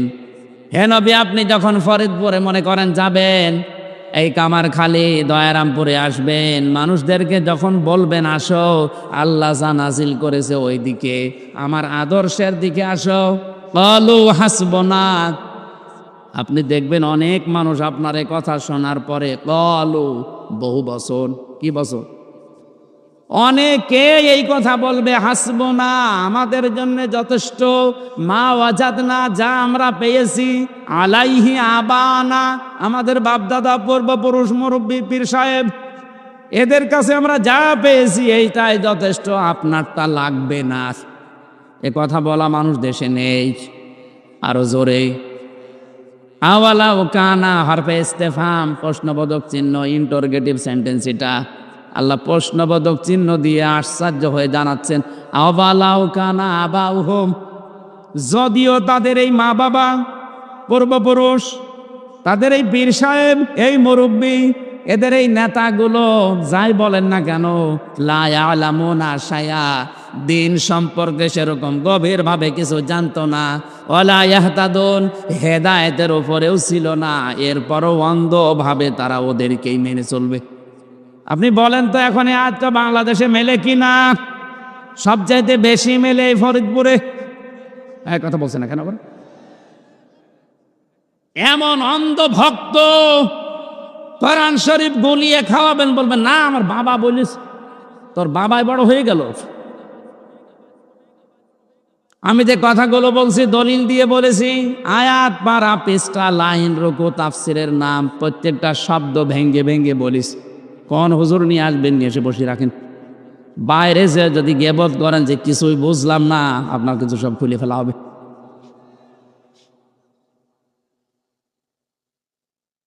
এটার হারাজনের ব্যাখ্যা হচ্ছে আবহমান কাল থেকে এমন এমন ইবাদত মনে করে মানুষ পালন করছে, কোরআনের তাফসির করলে ওইগুলো টিকবে না। কে বলছেন? আরো জোরে বলেন। হে নবী, আপনি ওই মানুষগুলোর দিকে তাকাবেন না। কে মন খারাপ করবে, কে আনন্দ পাবে না। আপনি কোরআনে কারিম প্রচার করেন, কারণ যিকরা লিল মুমিনিন, কোরআন আমার মুমিন বান্দাদের জন্য উপদেশ। জোরে বলেন সুবহানাল্লাহ। এজন্য কোরআনের বিচার ব্যবস্থা যদি সত্যি কায়েম হয়ে যায়, এই দেশে আমরা কেউ আর বেঈমান হয়ে মরা লাগবে না। অন্তত গোনা আর যাই করি ছোটখাটো, মরণের আগে ঈমান নিয়ে যেতে পারবো। কোরআনে কারিম রাষ্ট্র ব্যবস্থায়, বিচার ব্যবস্থায় দরকার আছে না নেই? হাদিসের 4 নাম্বার পয়েন্টটা আরো কঠিন। অমাং দাআ ইলাইহি হাদা, এখানে টান আছে। এখানে আরবি গ্রামার যারা বোঝে জিজ্ঞাসা করেন, দাআ টান দিলেন কেন? নবীজি বলেন, কেউ যদি হেদায়েতের উপরে থাকতে চায়, তার 1 নম্বরে কাজ হবে সে মানুষকে কোরআন দিয়ে ডাকবে। কোরআন দিয়ে না ডাকলে আপনি হেদায়েতের উপরে থাকতে পারবেন না। কথা বুঝতেছেন? কোরআন দিয়ে না ডাকলে আপনি হেদায়েতের উপরে থাকতে, আপনি অনেকেই মনে করে আমার বড় বড় দাড়ি আছে, আমার জব্বা আছে, আমি পাগড়ি মাথায় দেই, আমি মসজিদের সভাপতি, আমি হেদায়েতের উপরে থাকবো না। থাকবে কে? না, আপনি হেদায়েতের উপরে থাকতে গেলে মানুষকে ডাক দেওয়া লাগবে কি দিয়ে? আমাদের জীবনের ভীষণ মিশন, একমাত্র টার্গেট আজকে থেকে মানুষকে ডাকলে আমি কোরআন দিয়ে ডাকবো, কারণ আমি হেদায়েতের উপরে থাকতে চাই। কথা বলেন না কেন? প্রতিদিন যে আয়াতটা আপনি কমপক্ষে 17 বার করে আল্লাহকে বলেন, ইহদিনাস সিরাতাল মুস্তাকিম, হে আল্লাহ আমাকে সহজ সরল পথ দেখাও। আপনি নিজেই বলছেন, আর নিজে টিকে থাকার জন্য কোনো চেষ্টা আপনার নেই। আপনি নিজের কথাই নিজে মিথ্যাবাদী। হাদিসের শেষ কথাটা শোনেন, ফাকাদ হুদিয়া ইলা সিরাতিম মুস্তাকিম। কোন মানুষ যদি কোরআনের ডাকে সত্যি সাড়া দিতে পারে, আল্লাহ নিজে দায়িত্ব নিয়ে তাকে সিরাতে মুস্তাকিম নসিব করে দেবে। ফরিদপুরবাসী, আজকে থেকে আপনি সিদ্ধান্ত নিতে পারেন, যদি সত্যি আপনি কোরআনের ডাকে সাড়া মন থেকে দিতে পারেন, অবশ্যই আল্লাহ আপনাকে সিরাতে মুস্তাকিম জান্নাতের পথ দেখিয়ে দেবেন। এটা পাওয়ার জন্যই তো আজকের এই আয়োজন। কথা বলেন ঠিক কিনা? আল্লাহ এখান থেকে সিরাতে মুস্তাকিমের পথের চিহ্ন নিয়ে বাড়ি যাওয়ার তৌফিক দিন, বলেন আমিন। দরুদ আর সালাম পড়ছে আমাদের নবী মুহাম্মদ রাসূলুল্লাহ সাল্লাল্লাহু আলাইহি ওয়াসাল্লামের প্রতি। আমার আজকের তেলাওয়াতকৃত আয়াতের বাংলা অর্থ, এ সাবজেক্ট হচ্ছে একটা কাজে জান্নাতি। কয়টা? একটা কাজ যদি আমরা সত্যি কোরআনের আয়াত অনুযায়ী করতে পারি। আমি আজকে মনে করলাম পড়ব, এটা রজব মাসের 28 তারিখ, আর মাত্র 2 দিন আছে এ মাসের গুরুত্বপূর্ণ আমল বা কাজ ছিল 14টা।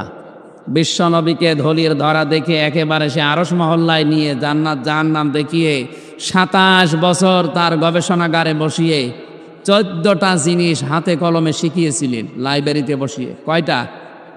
গবেষণাগার, ল্যাবরেটরি যাই বলেন, ওখানে বসিয়ে 14টা জিনিস শিখিয়েছিলেন।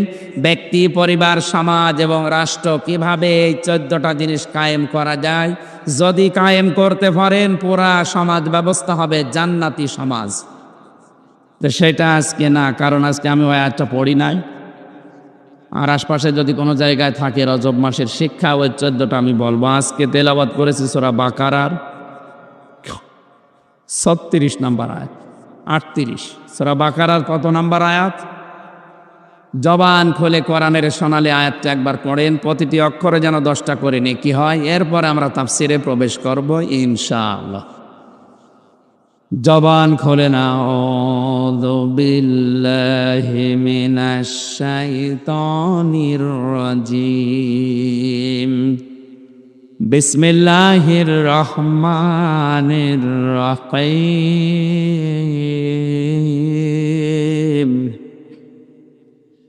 قُلْنَا اهْبِطُوا مِنْهَا جَمِيعًا فَإِمَّا يَأْتِيَنَّكُم مِّنِّي هُدًى فَمَن تَبِعَ هُدَايَ فَلَا خَوْفٌ عَلَيْهِمْ وَلَا هُمْ يَحْزَنُونَ। সূরা বাকারা। কোন সূরা? 286টা আয়াত আছে, 40টা রুকু আছে। মাত্র একটা আয়াত পড়েছি। এক আয়াতের ভেতরে আপনি একটু চিন্তা ভাবনা করে দেখেন কত কথা বের হয়। এক একটা আয়াতে যদি আল্লাহ এত কথা দিয়ে থাকেন, 6666টি আয়াতে কত কথা আছে, কিয়ামত পর্যন্ত মানুষ যদি চেষ্টা করে গবেষণা করে কুল কিনারা পাবে না। এরকম একটা কিতাব থেকে মাত্র একটা আয়াত পড়লাম। আল্লাহ পাক বলেন, কুল নাহবিতু মিনহা জামিয়া, তোমরা সবাই এখান থেকে নেমে যাও। ফামান তাবিয়া হুদায়া, চিন্তা করবা না, আমার পক্ষ থেকে পথ নির্দেশিকা যাবে। ফামান তাবিয়া হুদায়া ফালা খাউফুন আলাইহিম ওয়ালা হুম ইয়াহজানুন, আমার পাঠানো পথ নির্দেশিকা হেদায়েত যদি কেউ অনুসরণ করতে পারে তার কোনো চিন্তা নেই, ভয় নেই। যেখান থেকে নামিয়ে দিলাম আবার এই জায়গায় ফেরত নিয়ে আসব। কথা বুঝতেছেন? বাংলা অর্থ হয়ে গেল, ঐতিহাসিক প্রেক্ষাপটের ভেতরে বেসিক হযরতে আদম নবী আলাইহিস সালামকে আমার আল্লাহ বানাবেন, ফেরেশতাদের কাছে মতামত নেওয়ার জন্য জিজ্ঞাসা করেছিলেন। ফেরেশতারা এক বাক্যে বলেছে, আল্লাহ ওদেরকে বানানোর দরকার নেই, কারণ এর আগে যে জাতি বানিয়েছিলেন এই জাতি আপনার হুকুম না মেনে ধ্বংস করে দিয়েছেন। এদেরকে যদি আপনি এখন আবার বানান, এ মানুষগুলো আপনার কথা শুনবে না, শেষ পর্যন্ত জিন জাতির মতো এদেরও ধ্বংস করা লাগবে। কোরআনে কারীম বর্ণনা দিচ্ছে, ওয়ালাকাদ খালাকনাকুম সুম্মা সাওয়ারনাকুম সুম্মা কুলনা লিল মালাইকাতি ইসজুদু লিআদামা ফাসাজাদু ইল্লা ইবলিস লাম ইয়াকুম মিনাস সাজিদিন। বলেন আল্লাহু আকবার। ওয়ালাকাদ খালাকনাকুম, অবশ্যই আমি আল্লাহ তোমাদেরকে বানিয়েছি।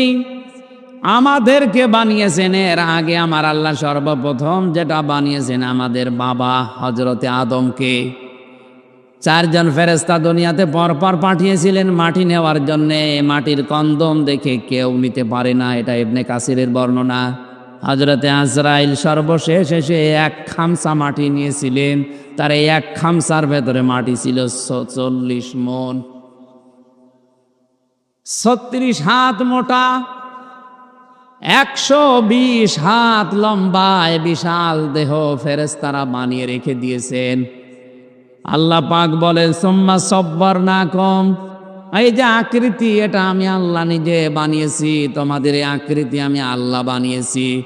এই আয়াত দ্বারা প্রমাণ হয় আমাদের আদি পিতা যিনি হযরতে আদম মাটি দিয়ে তৈরি, আমরা তার সন্তান। কথা বলেন না কেন?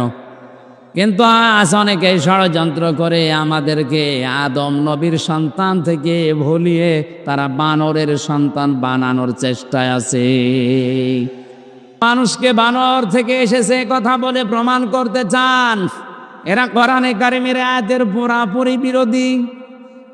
পুরা কোরআন শরীফের একটা আয়াত না, একটা অক্ষর যদি কেউ অস্বীকার করে, মানতে না চায়, ও কাফের। ও কি? আরো জোরে। সুতরাং এই থিওরি যারা দিচ্ছেন, আমি নাম নিলাম না, ওই নাপাক মানুষের নাম আমি নিতেও চাই না। ওদের ইমান নেই, ওগুলো বেঈমান, ওগুলো মারা গেলে ও কবরে দেওয়ার দরকার নেই। কারণ কোরআনের সাথে যার বক্তব্য সাংঘর্ষিক, ও এমনিও জাহান্নামে যাবে, অমনিও জাহান্নামে যাবে। সুতরাং এই মানুষগুলোর চরিত্র জাতির কাছে আজ পরিষ্কার, এরা মারা গেলে এদের কোনো জানাজা হবে না এদেশে। এই কথা বলেন, কথা বলেন। এদের মুসলমানের কবরে মাটি দেওয়া যাবে না, কারণ এই শয়তানগুলো কবরে আসলে ওর পাশে যে থাকবে সেও ঝামেলায় থাকবে।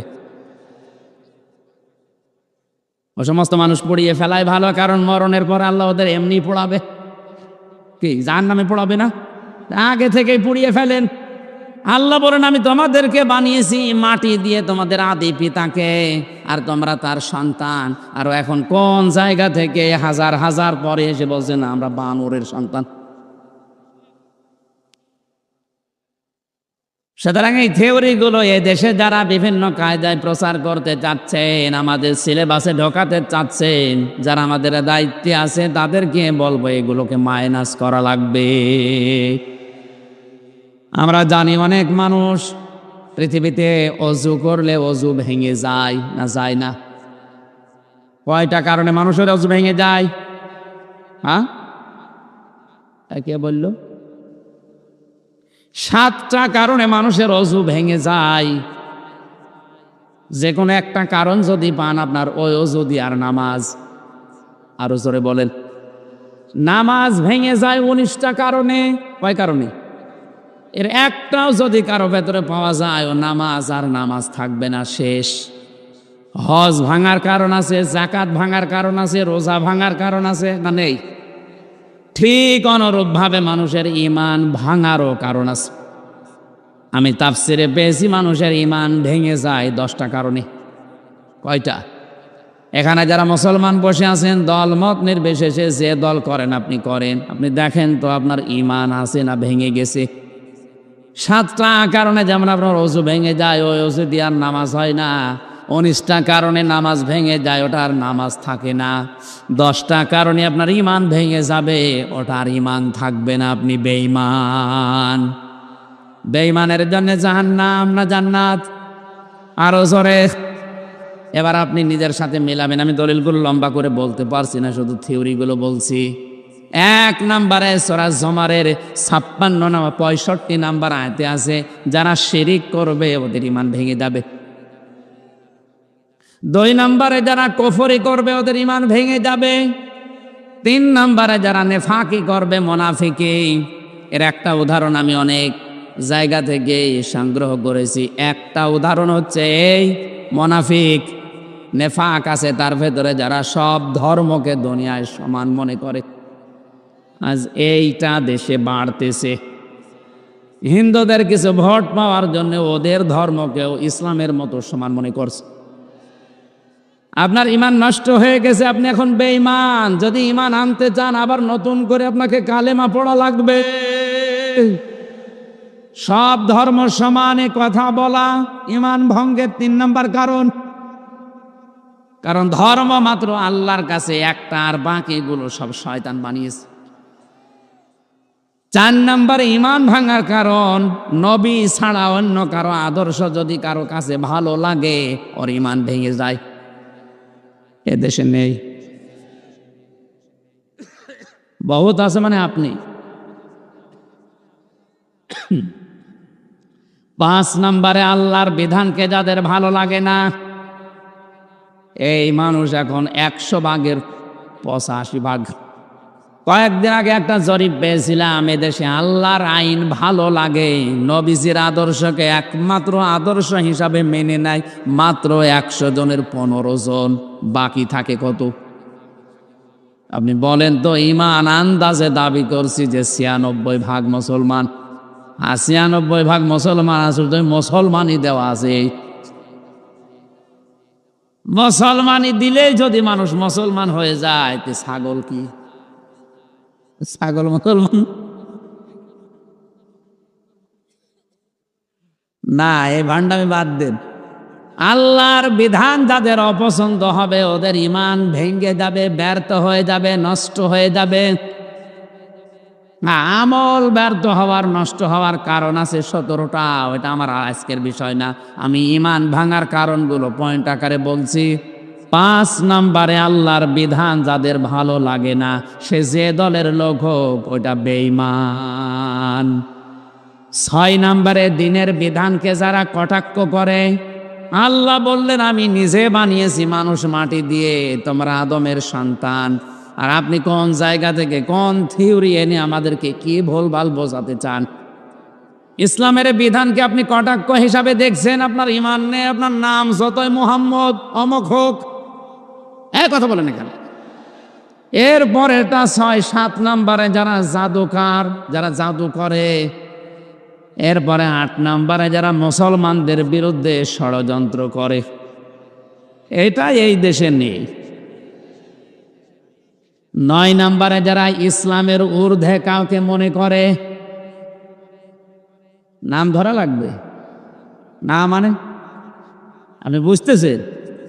ইসলামের ঊর্ধ্বে কাউকে কেউ যদি মনে করে যে ইসলামের ঊর্ধ্বে, ও বেঈমান, ওর ঈমান ভেঙে গেছে, সে যেই হোক না কেন। এমনকি নবীজিও ইসলামের ঊর্ধ্বে না, ইসলামের খাদেম ছিলেন নবীজি। এই কথা বলেন। বিশ্বনবীকে পাথর নিক্ষেপ করে করে রক্তাক্ত অবস্থায় যখন ফেলে রাখতেন, জিবরাইল এসে আশপাশের পাথরগুলো সরিয়ে রক্তগুলো মুছে দিয়ে, এই যে কিছুক্ষণ আগে যে 2 লাইন গজল বললাম, খেয়ে না খেয়ে দিন প্রচারের কাজে নিজেকে দিয়ে বিলিয়ে, তায়েফের কাফেরেরা চিনল না এ আলো, দুষ্ট ছেলেদের পিছু দিল লেলিয়ে। পাথরের আঘাতে ক্ষত বিক্ষত হয়ে সারা শরীর থেকে রক্ত ঝরে। হে রাসূল, তোমাকে ভুলি আমি কেমন করে। বিশ্বনবী রক্তাক্ত পড়ে আছে, জিবরাইল এসে রক্তগুলো মুছে দিয়ে পাথরকে ডাক দিয়ে বলে, পাথর তুলার মতো নরম হয়ে যা, কারণ যাকে তোর কাছে এসেছি এনেছি এটা সাধারণ মানুষ না, এটা দোজাহানের বাদশাহ। পাথর তোলার মতো নরম হয়ে গেছে। বিশ্ব নবীকে শুইয়ে দিলেন, নবীজি একটু শান্তি পাচ্ছেন। হোশ ফেরার পরে ডাক দিয়ে বলে, ইয়া আখি জিবরাইল, হে ভাই জিবরাইল, সকাল থেকে আমার কাজ কি? হযরতে জিবরাইল বলে, ইয়া রাসূলুল্লাহ, আল্লাহ আমাকে এটা জানার জন্যই পাঠিয়েছে, জানানোর জন্য পাঠিয়েছে যে কতকাল আপনি যে দিনের প্রচার করেছেন, দিনের খাদেম হিসাবে কাজ করেছেন, আগামীকাল সকাল থেকেও আপনার একই কাজ, আপনি দিনের খাদেম। দিনের কি? তাহলে দিনের ঊর্ধ্বে, ইসলামের ঊর্ধ্বে কাউকে মনে করা যাবে না, সে বাবা হোক আর নেতা হোক। মনে করলে আপনার ঈমান ভেঙে যাবে, আপনি বেঈমান। 10 নম্বর, ইসলামের কোন বিধানকে যদি কেউ ঘৃণা করে, মানে না এমন না, যদি কেউ মন খারাপ করে, এটা সূরা সেজদার 22 নম্বর আয়াতে আছে, আর সূরা মুহাম্মদের 9 নম্বর আয়াতে আছে। বাড়িতে যে মিলিয়ে দেখবেন আপনার ঈমান আছে না গেছে। হযরতে আদমকে বিশাল দেহ নিয়ে পড়ে আছে, শুধু আকৃতি বানায়নি ফেরেশতারা। আল্লাহ বলেন, সুম্মা সাওয়ারনাকুম, তাদের এই আকৃতি আমি আল্লাহ নিজের কুদরতি হাত দিয়ে বানিয়েছি। এই জন্য কাউকে বলতে নেই যে তোর মুখে লাথি দেব, কারণ মুখটা বানিয়েছে কে? মেয়েরা এই কথা বেশি বলে। সম্মানিত মা বোন রাজারা এসেছেন, আপনি সাবধান হবেন, আপনি আল্লাহর বানানো জিনিসে লাথি দিতে চাচ্ছেন। এটা বানিয়ে আল্লাহ শেষ করেননি, ফেরেশতাদেরকে বললেন সেজদা দাও। এই যে সেজদা দাও বললেন কেন? এই কথাগুলো যারা আলেম আছেন তাদেরকে বলছে আপনি মিলাবেন। এতদিন পর্যন্ত শুনেছেন যে হযরতে আদম আলাইহিস সালামকে আল্লাহ সেজদা দেওয়ার পেছনে কারণ ছিল ফেরেশতাদের এই যে কিছু জিনিসকে সামনে নিয়ে এসে বলেছিলেন এগুলোর নাম বলো। ওয়া আল্লামা আদামাল আসমা কুল্লাহা সুম্মা আরাদাহুম ফাকালা আম্বিউনি বিআসমাই হাউলাই ইন কুনতুম সাদিকিন। আল্লাহ পাক বলেছেন, আমি আদমকে সব জিনিসের নাম শিখিয়ে দিয়েছি, ফেরেশতাদের সামনে এনে বললাম এগুলোর নাম বলো। ফেরেশতারা বলে আমরা জানি না, কারণ আপনি যতটুকু আমাদেরকে শিখিয়েছেন ওর বেশি আমরা জানি না। ফেরেশতারা ওই সময় একটা কথা বলেছিলেন, সেটা আমার আল্লাহ কোরআনে কোট করে দিয়েছেন। এটা জ্ঞানী মানুষদের কথা। ক্বালু সুবহানাকা লা ইলমা লানা ইল্লা মা আল্লামতানা ইন্নাকা আনতাল আলিমুল হাকীম। বলেন আল্লাহু আকবার। এখানে যে তথ্যটা নতুন সেইটা কি? আমরা অনেকেই জানি আল্লাহ ওখানে নিজে ক্লাস নিচ্ছিলেন, শিক্ষক, উস্তাদ, টিচার। ক্লাস নিচ্ছেন কে? আরো জোরে। ছাত্রকে? আদম। হযরত আদম নিজে ছাত্র, শিক্ষক আল্লাহ। আপনি খেয়াল করেন কত গুরুত্বপূর্ণ ক্লাস। আমাদের আদি পিতা উনি নিজে ছাত্র আর আল্লাহ সরাসরি নিজে শিক্ষক। ক্লাসে শেখানো হচ্ছে কি, ওয়া আল্লামা আদম আল আসমা কুল্লাহা, আমি সব জিনিসের নাম তাকে শিখিয়েছি। এই নাম মানে আমরা অনেকেই মনে করি আলু পটল ঝিঙা। বলেন তো এত বড় একটা গুরুত্বপূর্ণ ক্লাস, আল্লাহ নিজে শিক্ষক, আমাদের আদি পিতা হযরতে আদম, তাম দুনিয়ার সব মানুষের যিনি বাবা তিনি ছাত্র, ওখানে আলু পটল ঝিঙা এই ক্লাস হওয়া দরকার। বলেন বলেন কি ক্লাস নিয়েছিলেন? দুনিয়া তৈরি হওয়ার পর থেকে কিয়ামত পর্যন্ত যত ন্যায় সবগুলো হযরতে আদমকে আল্লাহ শিখিয়েছেন। যত অন্যায় সবগুলো আল্লাহ থিওরি আদমকে এই আসমা বহু বচনের ভেতরে আল্লাহ শিখিয়ে দিয়েছেন। ফেরেশতারা তো নিগুড় তথ্য জানে না। আমরা মনে করি না উনি বিভিন্ন জিনিসের নাম শিখিয়েছে, গরু ছাগল হাঁস মুরগি আলু পটল ঝিঙা। আরে গুরুত্বপূর্ণ ক্লাস, ওখানে আলু পটল শেখানোর দরকার আছে? আল্লাহ শিখিয়েছিলেন দুনিয়ার সমস্ত ন্যায় এবং অন্যায়। এই জন্য আমরা স্বাভাবিকভাবে হযরতে আদমের সন্তান হিসাবে দুনিয়াতে আসার পরে আদম নবীর পক্ষ থেকে সন্তান হিসাবে আমরা এমনিতেই বুঝি। শিক্ষিত যদি কেউ নাও হয়, ন্যায় কোনটা অন্যায় কঠোর বিবেক এমনি বলে দেয়। এটা আপনি শিখেছেন কোন ক্লাসে?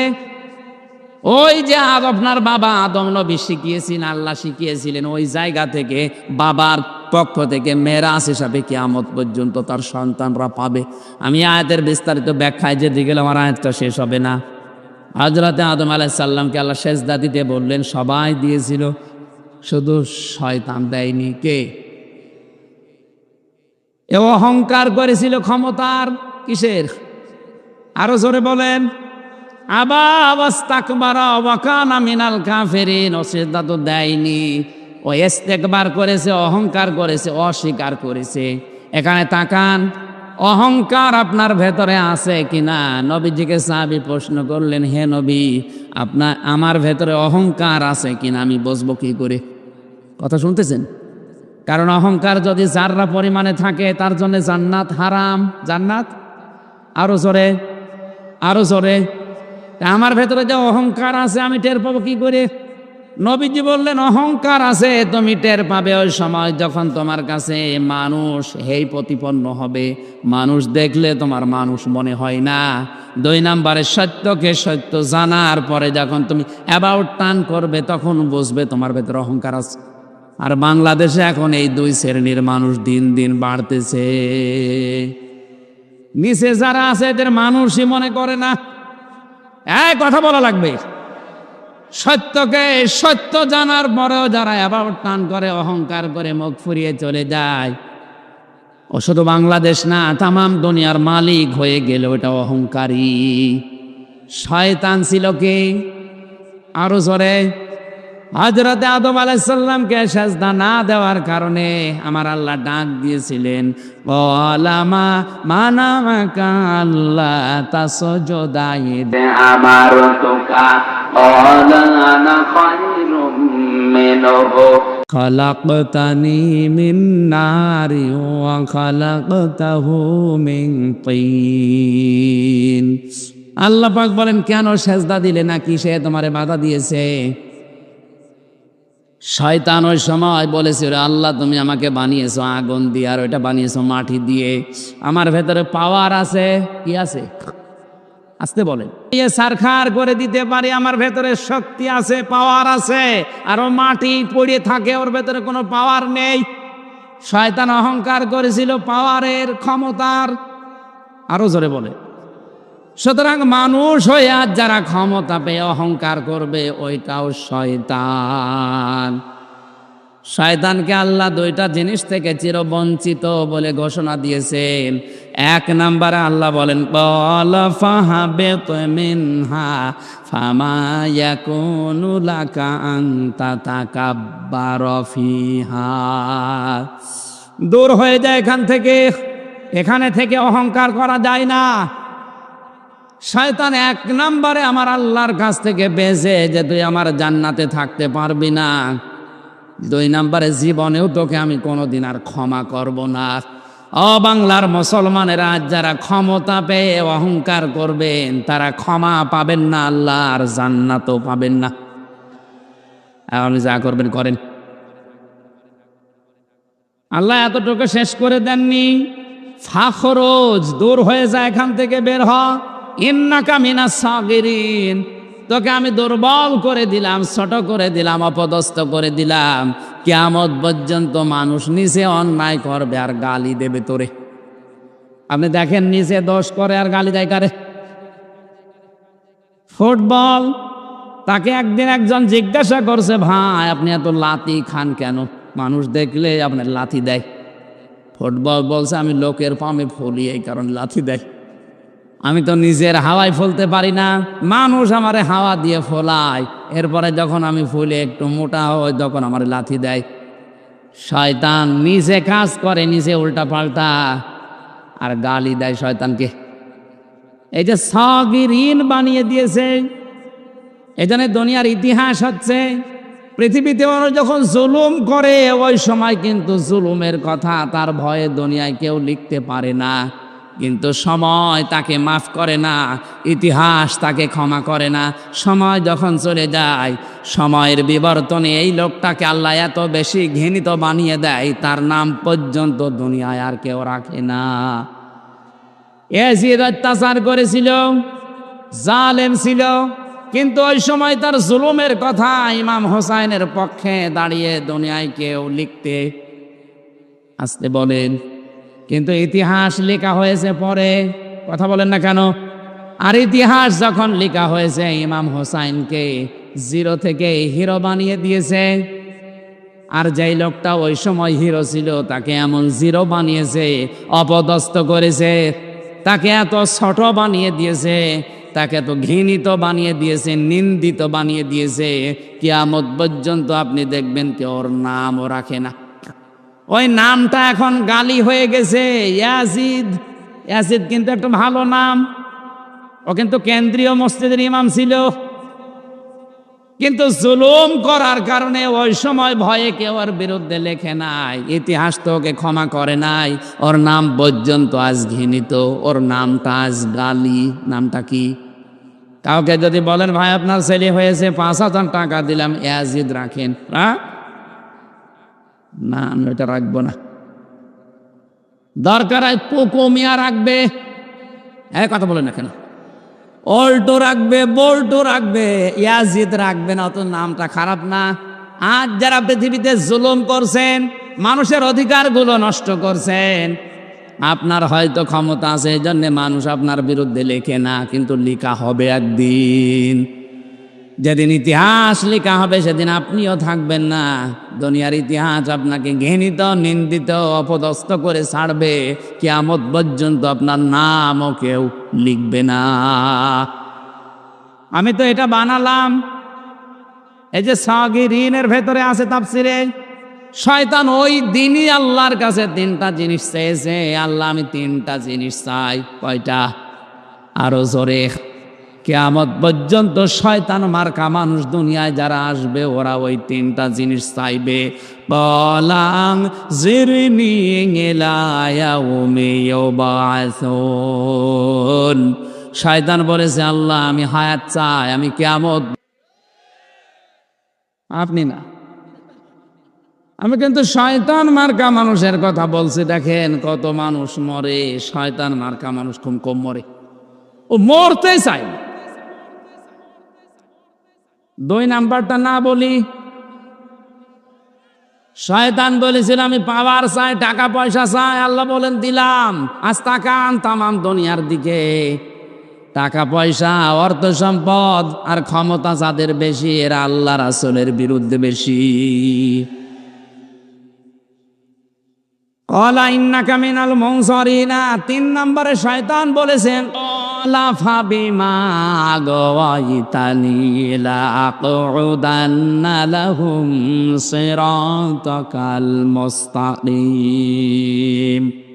হে আল্লাহ, তোমার বান্দাদেরকে ধোঁকা দিয়ে বোকা বানিয়ে আমার সাথে জাহান্নামে নেওয়ার জন্য আমি কিন্তু কোনো খারাপ রাস্তায় যাব না। ভালো ভালো এই যে লাকুদান্না লামে তাকিদ নুনে সাকিলা দারফেলে মুস্তাকবেলে মারুফ কঠিন শব্দ দিয়েছে শয়তান। ও গ্যারান্টি দিয়ে ডাক দিয়েছে আল্লাহ এদেরকে আমি জাহান্নামে নেওয়ার জন্য কোনো খারাপ রাস্তায় যাব না। লাহুম সিরাতাকাল মুস্তাকিম, সহজ সরল পথের মোড়ে মোড়ে ভালো ভালো রাস্তার মোড়ে বসে থাকবে। এই জন্য শয়তানকে আপনি সিনেমা হলে পাবেন না, কারণ ও জানে যে এখানে যারা আসে এরা আমার চাইতে বড় শয়তান। শয়তানকে আপনি রাজবাড়ির গোয়াল আনতে পাবেন না। এই কথা বলছেন না কেন? শয়তান থাকে কোথায়? কামারখালী, দয়ারামপুরে কোরআনের মাহফিল হচ্ছে, দেখবে হয় জিন শয়তান, যদি নাও থাকে মানুষ রোজি শয়তান এসেছে। বিভিন্ন মোড়ে মোড়ে বসে বসে মানুষকে বলছে এখানে যাওয়ার দরকার নেই, এখানে রাজনীতি হবে, ফিরিয়ে দিচ্ছে। আমি তো এটা বেশি বলে ফেললাম। আপনার বিশ্বাস না হলে মোড়ে মোড়ে যান, দেখেন বসে আছে মানুষকে কি ওয়াজ করছে। শয়তানের অনেকগুলো কথা এখানে ছিল। আল্লাহ রাব্বুল আলামিন ডাক দিয়ে বললেন ঠিক আছে দিয়ে দিলাম তিনটায়। ও তিনটা পাওয়ার পর এবার আনন্দে আছে। ও ডাক দিয়েছে ওয়ালা তাজিদু আকসারহুম শাকিরিন। ওর ডান দিকে বাম থেকে উপর থেকে নিচ থেকে এমন ভাবে ওরা আমি আটকাবো, ধোকা দেব, অধিকাংশ বান্দা বান্দিদের তোমার শুকর গোজারি তুমি পাবে না। শয়তান কিন্তু তার মিশনে এখন সাকসেস হয়ে যাচ্ছে। আল্লাহ পাক বলেন ক্বালা খুরুজ মিনহা মাযমুমান মাদহুরা লামান তাবিআকা মিনহুম লাআমলান্না জাহান্নামা মিনকুম আজমাইন। দূর হয়ে যাও, অপদস্থ হয়ে, নিন্দিত হয়ে, ঘৃণিত হয়ে, এরপরেও যদি কেউ তোর অনুসরণ করে দুনিয়াতে, আমি তোর সাথে তাকেও জাহান্নামে পূর্ণ করব। জোরে বলেন নাউজুবিল্লাহ। হযরত আদম আলাইহিস সালামকে মনের ভেতরে জান্নাতের ভেতরে প্রবেশ করিয়া ওনার মনে আনন্দ নেই, এত নিয়ামত তারপরও আনন্দ নেই। ভালো করে শোনেন, আনন্দ যখন নেই, আল্লাহ তার বাম পাথরের হাড় খুলে একটা মহিলাকে বানিয়ে দাঁড় করিয়ে রেখেছে। হযরতে আদম তাকালেন এবং ধরতে গেলেন। আল্লাহ বলেন ধরাও যাবে না, তাকানোও যাবে না। এই যে মেয়েদের প্রতি একটা আকর্ষণ ওই দিন থেকে শুরু। আল্লাহ পাক বলেন ধরাও যাবে না, তাকানোও যাবে না। আদম নবী বলছে আল্লাহ ধরাও যাবে, তাকানো যাবে, কোন বুদ্ধি আছে সেটা বলেন। বুদ্ধি আছে একটা, বিয়ে করা লাগবে। বলছে আমি রাজি। রাজি হলে তো হবে না, দেনমোহর দেওয়া লাগবে। বলে নেই, দেনমোহর নেই তো বিয়ে করবা কি দিয়ে? আল্লাহ পাক নিজে তখন আমাদের নবী মুহাম্মদুর রাসূলুল্লাহর উপরে 10 বার দরুদ শরীফ পড়িয়ে এটা দেনমোহর হিসাবে কবুল করে নিয়েছেন। হযরতে আদমকে এবার ডাক দিলেন, এইটা আমার আসল বিষয়, খেয়াল করেন। হযরতে আদমকে বিয়ে দেওয়ার পরে আল্লাহ ডাক দিলেন ওয়াকুলনা ইয়া আদামুস কুন আনতা ওয়া যাওজুকাল জান্নাতা ফাকুলা মিন হাইসু শি'তুমা। আমি আলেমদেরকে বলছি, আলেম নেই এখানে, ভালো করে খেয়াল করবে। তাফসিরে হাক্কানি থেকে আমি বলছি এইটা।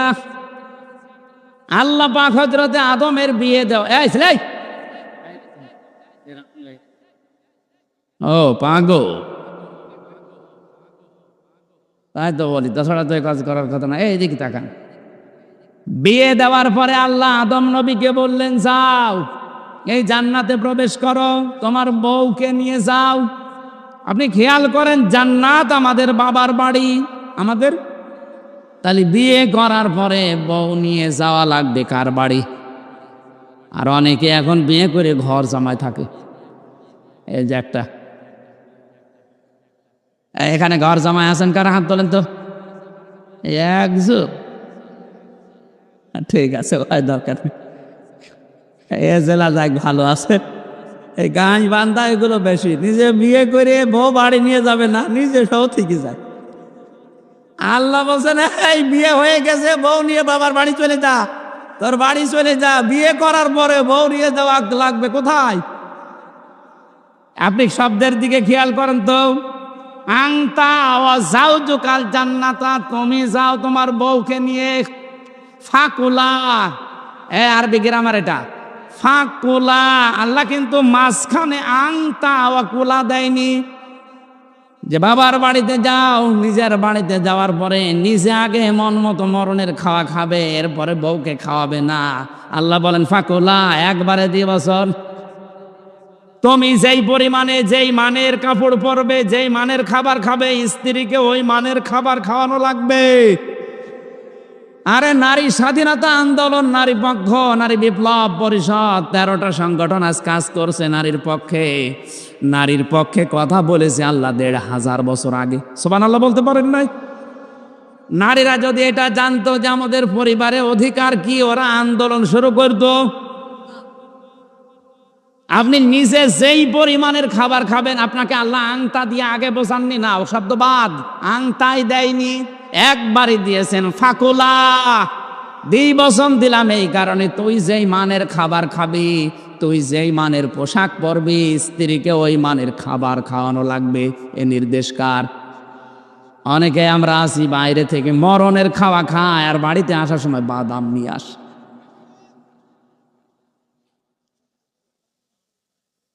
সে যাই খাক, আপনি তো খেয়েছেন এরকম। আপনি যে মানের পোশাক পরবেন, ওই মানের পোশাক তাকে দেওয়া লাগবে।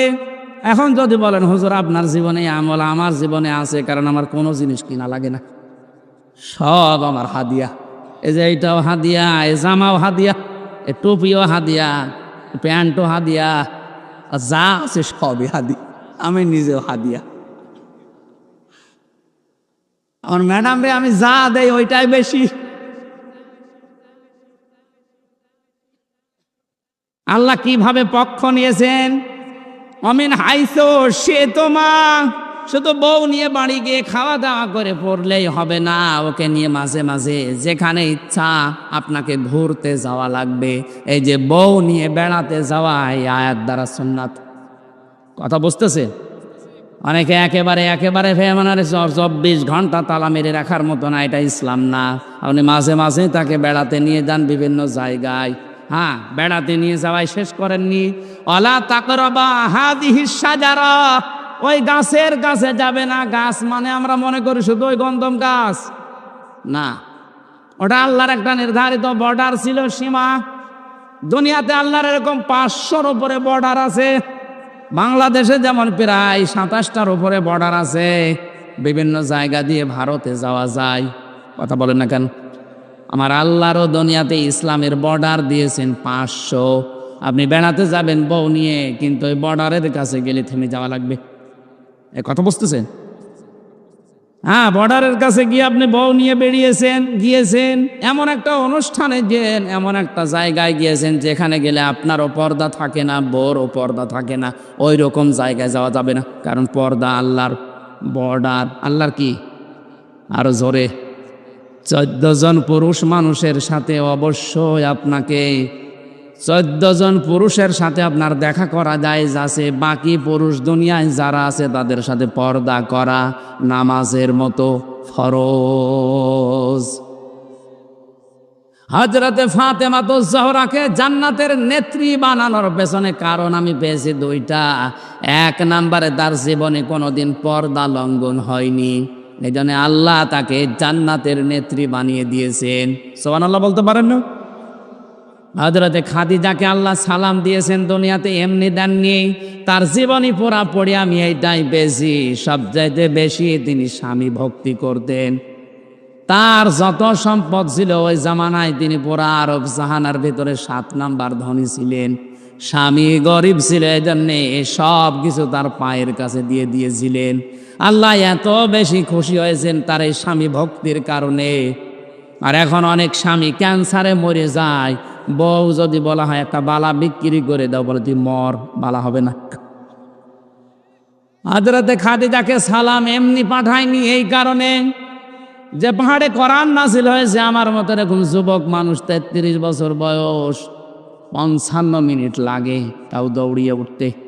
এখন তো তাও সিঁড়ি আছে, আর 1500 বছর আগে যখন সিঁড়ি ছিল না, পাথর ধরে লতা পাতা ধরে ওঠা লাগতো। নবীজির এই স্ত্রী, তাও 1-2 বছর বয়স না, কত বছর? 40। বলুন, 40 বছরের একটা মহিলা এই লতা পাতা পাহাড় ধরে ধরে নবীজির কাছে 2 বেলা করে খাবার পৌঁছিয়ে দিতেন। আজ বাংলার ঘরে ঘরে যদি এরকম মহিলারা বউ হয়ে আসতো, এই বাংলার পরিবেশটা আমার মনে হয় জান্নাতি পরিবেশ ফিরে আসতো।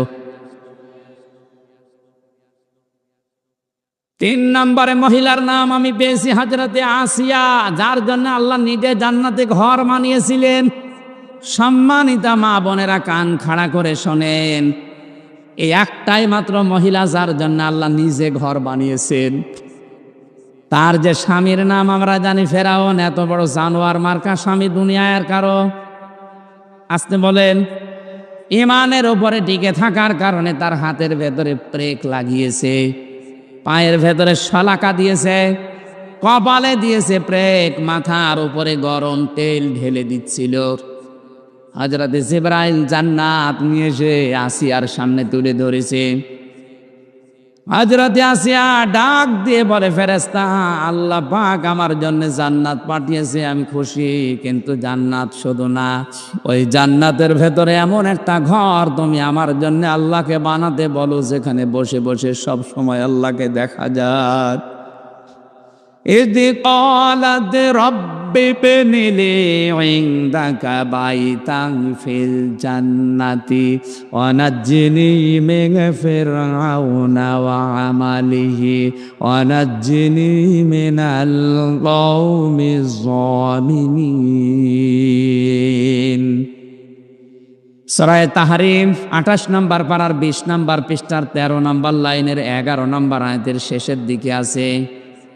আল্লাহ পাক বলেন, হযরতে আসিয়া বলেছে, আল্লাহ তুমি একটা ঘর আমাকে বানিয়ে দাও জান্নাতে, যেখানে বসে তোমাকে দেখা যায়। আল্লাহ আমার উপরে অত্যাচার জুলুম নির্যাতন দেখে তুমি রাগ করো না। আমার স্বামী যাদেরকে দিয়ে অত্যাচার করায়, আর আমার স্বামী নিজে অত্যাচার করে, তাদের জুলুম থেকে তুমি আমাকে বাঁচাও। এনার যিনি একালিপ টান আছে, তুমি আমাকে আমার স্বামীর অত্যাচার থেকে বাঁচাও, কিন্তু আমার স্বামীর উপরে তুমি গজব দিও না, লানত দিও না। এত বড় কঠিন বিপদে, এত বড় কঠিন অত্যাচার জুলুম নির্যাতনের ভেতরেও তিনি বলেছেন, আল্লাহ তুমি আমাকে বাঁচাও, কিন্তু আমার স্বামীর উপরে গজব দিও না। আর আপনি একটা সাবান কম হলে গালি দেন লোকটাকে, আপনি মানুষ? মনে করছে আমি নামাজ পড়ি, রোজা রাখি, কালো বোরকা পরে আমি জান্নাত পেয়ে বসে আছি। জান্নাত আসিয়ার উপরে এত অত্যাচার জুলুম হওয়ার পরেও কিন্তু স্বামীর উপরে বরদোয়া দেয়নি। এক কথা বলেন এখন,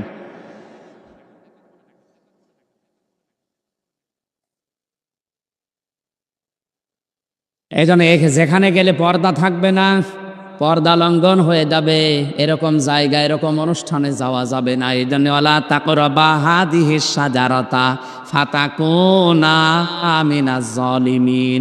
এরপরেও যদি অমান্য করে ওই গাছের কাছে যাও, দুইজনেই জালিম হয়ে যাবে। কি হবে?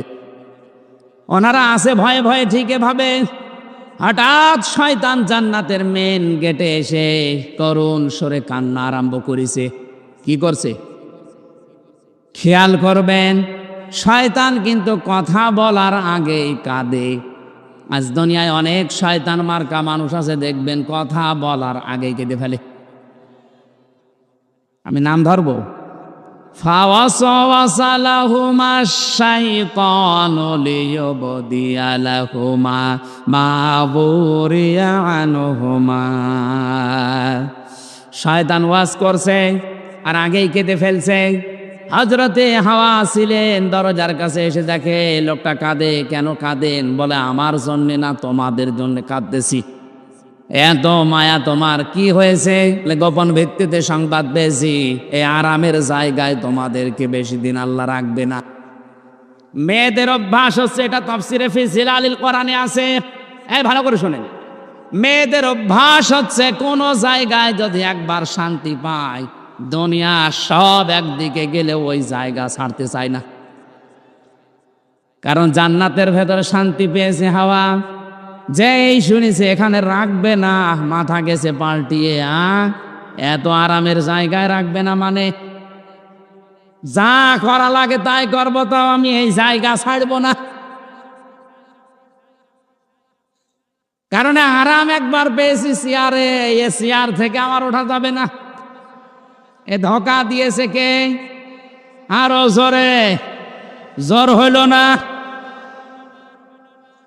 এ ধোকা খেয়ে ডাক দিয়ে বলে কি করা লাগবে, বলে কি করা লাগবে, আমি গোপন ভিত্তিতে সংবাদ পেলাম ওই গাছের ফল যদি তোমরা খেতে পারো, এই যে এখানে আছে ইল্লা আং তাকুনা মালাকাইনি আও তাকুনা মিনাল খালিদিন, যদি ওই ফল খেতে পারো তোমরা হয় ফেরেশতা হয়ে যাবে অথবা চিরদিন এখানে থাকবে, কেউ কোনোদিন তোমাদেরকে আর আরামের জায়গা থেকে বের করে দিতে পারবে না। হযরতে হাওয়া বলছে ঠিক আছে আমার স্বামী আসুক। হযরতে আদম যখন এসেছে বলছে তুমি কি জানো কিছু, একজন আমাদের হিতাকাঙ্ক্ষী আছে।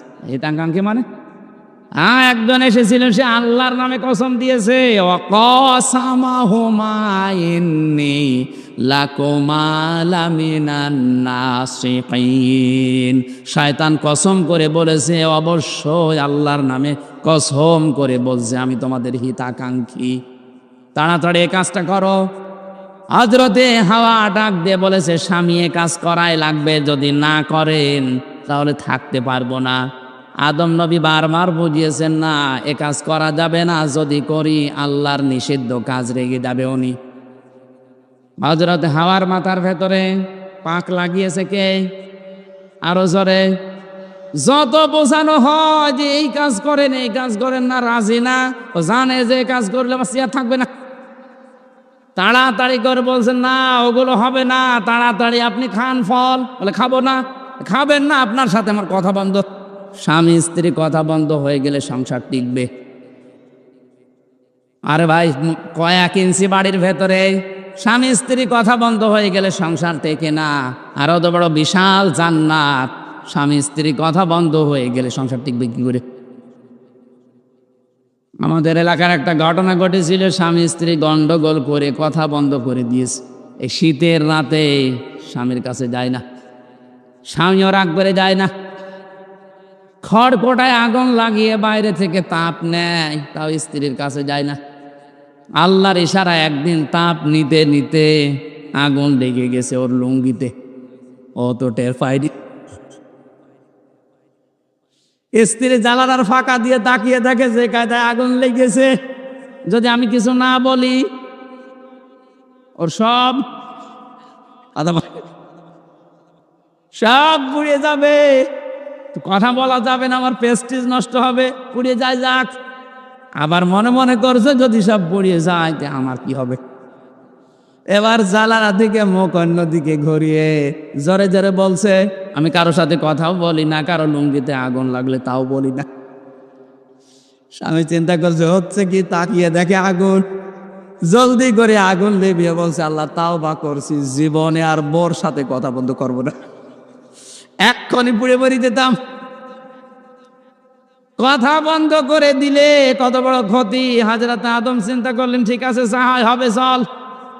গাছের কাছে গেলেন, ওটা ছেড়ার পরে কষ পড়ছিল, ওই গাছ তখন বরদুয়া দিয়েছে, পোশাকগুলো ফরে পড়ে গেছে, জান্নাতের ওই লতা পাতা পাতা ছেড়ে লজ্জা স্থান ডেকেছে। ওই যে শয়তান দাঁড়িয়ে আছে জান্নাতের মেন গেটে, আদম এবং হাওয়াকে উলঙ্গ অবস্থায় দেখে এবার খিলখিল করে হাসছে। শয়তান চায় সব সময় মানুষকে উলঙ্গ দেখতে। এই কথা বলেন না কেন?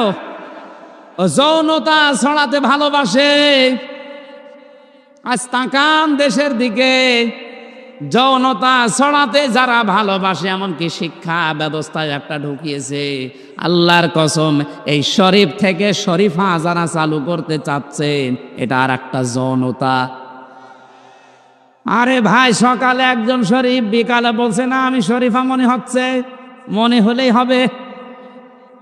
ও যদি মনে হওয়ার পরেই বলে যে এখন আমার তাহলে মহিলা হোস্টেলে সিট দেওয়া লাগবে, যে হোস্টেলে আপনার মেয়ে আছে, বোন আছে, এই কথা বলছে না কেন?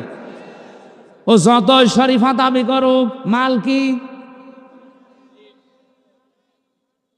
ও যদি এখন মহিলা হোস্টেলে সিট নিয়ে থাকে, কিছুদিন পরে যারও যে দেশ ভরি যাবে। কোথায় যাচ্ছে টের পাচ্ছেন?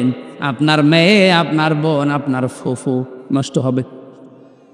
এটা শয়তানের চিহ্ন। শয়তান যৌনতা ছড়াতে ভালোবাসে বিভিন্ন কায়দায়।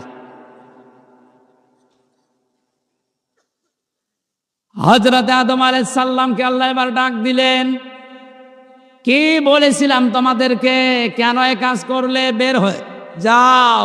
কুলনা হাবিতু মিনহা জামিআ, আর এখানে থাকা যাবে না, এখান থেকে নেমে যাও। এই যে জামিয়া, তুমি একাদা, তুমি আর তোমার বউ আর শয়তান না, তোমার যত সন্তান কিয়ামত পর্যন্ত আসবে সবাইকে নিয়ে চলে যাও। তার ভেতরে আমরা মনে হয় নেই। হযরতে আদম দুনিয়াতে আসার পরে চিন্তায় পড়ে গিয়েছিলেন। আল্লাহ পাক আদমকে সান্ত্বনা দেওয়ার জন্য জানিয়েছে, ফামান তাবিআ হুদায়া ফালা খাউফুন আলাইহিম ওয়ালা হুম ইয়াহজানুন। কোনো চিন্তা নেই, কোনো ভয় নেই। যোগে যোগে আমার পক্ষ থেকে হেদায়েত যাবে, পথ নির্দেশিকা যাবে। তোমার সন্তানদের যারা আমার হেদায়েত মেনে চলতে পারবে, যেখান থেকে নামিয়ে দিলাম আবার ওই ঘরে ফেরত নিয়ে আসবো। জোরে বলেন সুবহানাল্লাহ। আমাদের জীবনে তাহলে কাজ করা লাগবে শুধুমাত্র এই একটা। 6666 আয়াতের 500 আয়াত শরীয়তের বিধান আছে। এটা পঙ্খানু অনুসরণ করে দেখিয়ে যদি মরতে পারি, যেখান থেকে আল্লাহ নামিয়েছে আবার ওখানে ফেরত নিয়ে যাবেন। হযরত আদম আলাইহিস সালাম এবার দোয়া করলেন, রব্বানা যালামানা আনফুসানা ওয়া ইল্লাম তাগফির লানা وترحمنا لنكونن من الخاسرين। আল্লাহ পাক বলেন, হে আদম, যুগে যুগে তোমার সন্তানরা যদি এই দোয়া পড়তে পারে, আমি আল্লাহ কথা দিলাম তোমার সন্তানদের জীবনের অপরাধ আমি আল্লাহ তোমার মতো মাফ করে দেব। আমরা আল্লাহর ওই শেখানো দোয়া এবার পড়ছি। হাত তোলেন আল্লাহর কাছে, রব্বানা যালামনা আনফুসানা ওয়া ইল্লাম তাগফির লানা ওয়া তারহামনা লানাকুনান্না মিনাল খাসিরিন। মাথা নিচু করেন, চক্ষু বন্ধ করেন, জীবনের অপরাধগুলো স্মরণ করেন। করারেন অনুষ্ঠানে এসে যেন গোনা নিয়ে বাড়ি যাওয়া না লাগে। মাথা নিচু করে জীবনের অপরাধগুলো স্মরণ করেন। রব্বানা যালামনা আনফুসানা ওয়া ইল্লাম তাগফির লানা ওয়া তারহামনা লানাকুনান্না মিনাল খাসিরিন। রব্বুল আলামিন, সারা জীবন অপরাধ করে জীবনটা নষ্ট করে ফেলেছি আল্লাহ। হাত ওঠায় কথা বলবো, ভয় করে, লজ্জা করে। আমাদের জীবনের অপরাধের দিকে তাকিও না, তাহলে তোমার মাফ করতে ইচ্ছে করবে না। আমাদের অপরাধের দিকে না তাকিয়ে তোমার রহমতের দিকে তাকাও, জিন্দেগির গুনাহগুলো মাফ করে দাও। আমরা আদম নবীর মতো মন থেকেই তওবা করছি। আল্লাহ, আমরা নফসের উপরে জুলুম করেছি। আল্লাহ, তুমি যদি আমাদেরকে ক্ষমা না করো, আমরা ক্ষতিগ্রস্ত হয়ে যাব, জাহান্নামী হয়ে যাব। মেহেরবানি করে আজকের এই কোরআনের ইজ্জতেই আমাদেরকে মাফ করে দাও। এ মাহফিলের আয়োজন যারা করেছে, শোনার জন্য যারা এসেছে, এ মানুষগুলোকে একেবারে খালি হাতে ফেরত দিও না। আল্লাহুম্মা লা তারুদ্দানা খায়বিন, আল্লাহুম্মা লা তারুদ্দানা খায়বিন, আল্লাহুম্মা লা তারুদ্দানা খায়বিন। একেবারে খালি হাতে ফেরত না দিয়ে আমাদের হাতে কিছু না কিছু দাও। কত মানুষের কত কিছুর অভাব, দেখো মাথা নিচু করে তারা বলছে। কারো চাকরির অভাব, আরো কারো রোগ শোক আছে, কারো সন্তানের অভাব, কারো সম্মানের অভাব, কারো রিজিকের অভাব। যত অভাব নিয়ে তোমার বান্দা বান্দিরা হাত তুলেছে, আমাদের জায়েজ মনের আশাগুলো পূর্ণ করে দাও। যে যুবক গুলো মাহফিলের আয়োজন করেছে আল্লাহ, এই মাদ্রাসার মাধ্যমে এদেরকে কবুল করে নাও। আমরা যারা মা বাপ হারিয়েছি আল্লাহ, আমাদের মা বাপকে মাফ করো। আমার মা বাপ বেঁচে আছে, আমি এখনো টের পাই না। এ ময়দানের দিকে তাকাও, মহিলা প্যান্ডেলের দিকে তাকাও, কত বান্দা বান্দি তার মাকে বাবাকে জনমের মতো হারিয়ে ফেলেছে। নবীজি মাঝে মাঝে মায়ের কবরের পাশে গিয়ে অঝর নয়নে কাঁদতেন। সাহাবীরা বলে, হুজুর আপনি কাঁদেন কেন? বিশ্বনবী বলেন, সাহাবীরা আমার মায়ের ওই ছোটবেলার আদরের কথা আবার মনে পড়ে গেছে। আমার মামা শ্বশুর হাত তুলেছে, তার বাবাকে হারিয়েছে, এখন নাম ধরে ডাকার মতো কেউ নেই। রব্বুল আলামিন তোমার আলেম বান্দার ওসিলায় তার বাবাকে তুমি কবরে জান্নাত দিয়ে দাও। মাহফিলের সভাপতি, আমাদের প্রধান অতিথি মাননীয় এমপি সাহেব সহ যত প্রতিনিধি এখানে এসেছে, যারা মাথা নিচু করে তাদের মা বাবার জন্যও দোয়া করছে, মন থেকে দোয়া করেন, রব্বির ফামহুমা কামা রব্বায়ানি সাগীরা। তোমার যে বান্দার মাধ্যমে এসেছি নাইমুল ইসলাম নাইম, তোমার এই বান্দাকে ওমরের মতো বানিয়ে দাও, তার মা বাবাকে মাফ করে দাও, তাদের বাড়ির ওপরে তোমার রহমত নাজিল করো। আল্লাহ তাআলা সম্মানিতা মা বোনদেরকে খাদিজার মতো, আসিয়ার মতো, ফাতেমার মতো বানিয়ে দাও। আমার মা বাবাকে ক্ষমা করে দাও। আল্লাহ আমার স্ত্রীকে মাফ করো। আমার দুইটা সন্তানকে তুমি ফাতেমাতুজ জহরার মতো বানিয়ে দাও। মাওলানা হোসাইন আহমেদ মাহফুজ, হাফেজ আবু বকর সিদ্দিক, আল্লাহ আর হাসান ভাই সহ নাম না জানা যত মানুষ আমরা এসেছি, একেবারে কিছু না দিয়ে তুমি ফেরত দিও না। মাথা নিচু করে জীবনের কথাগুলো কয়েক সেকেন্ডে আল্লাহকে বলেন।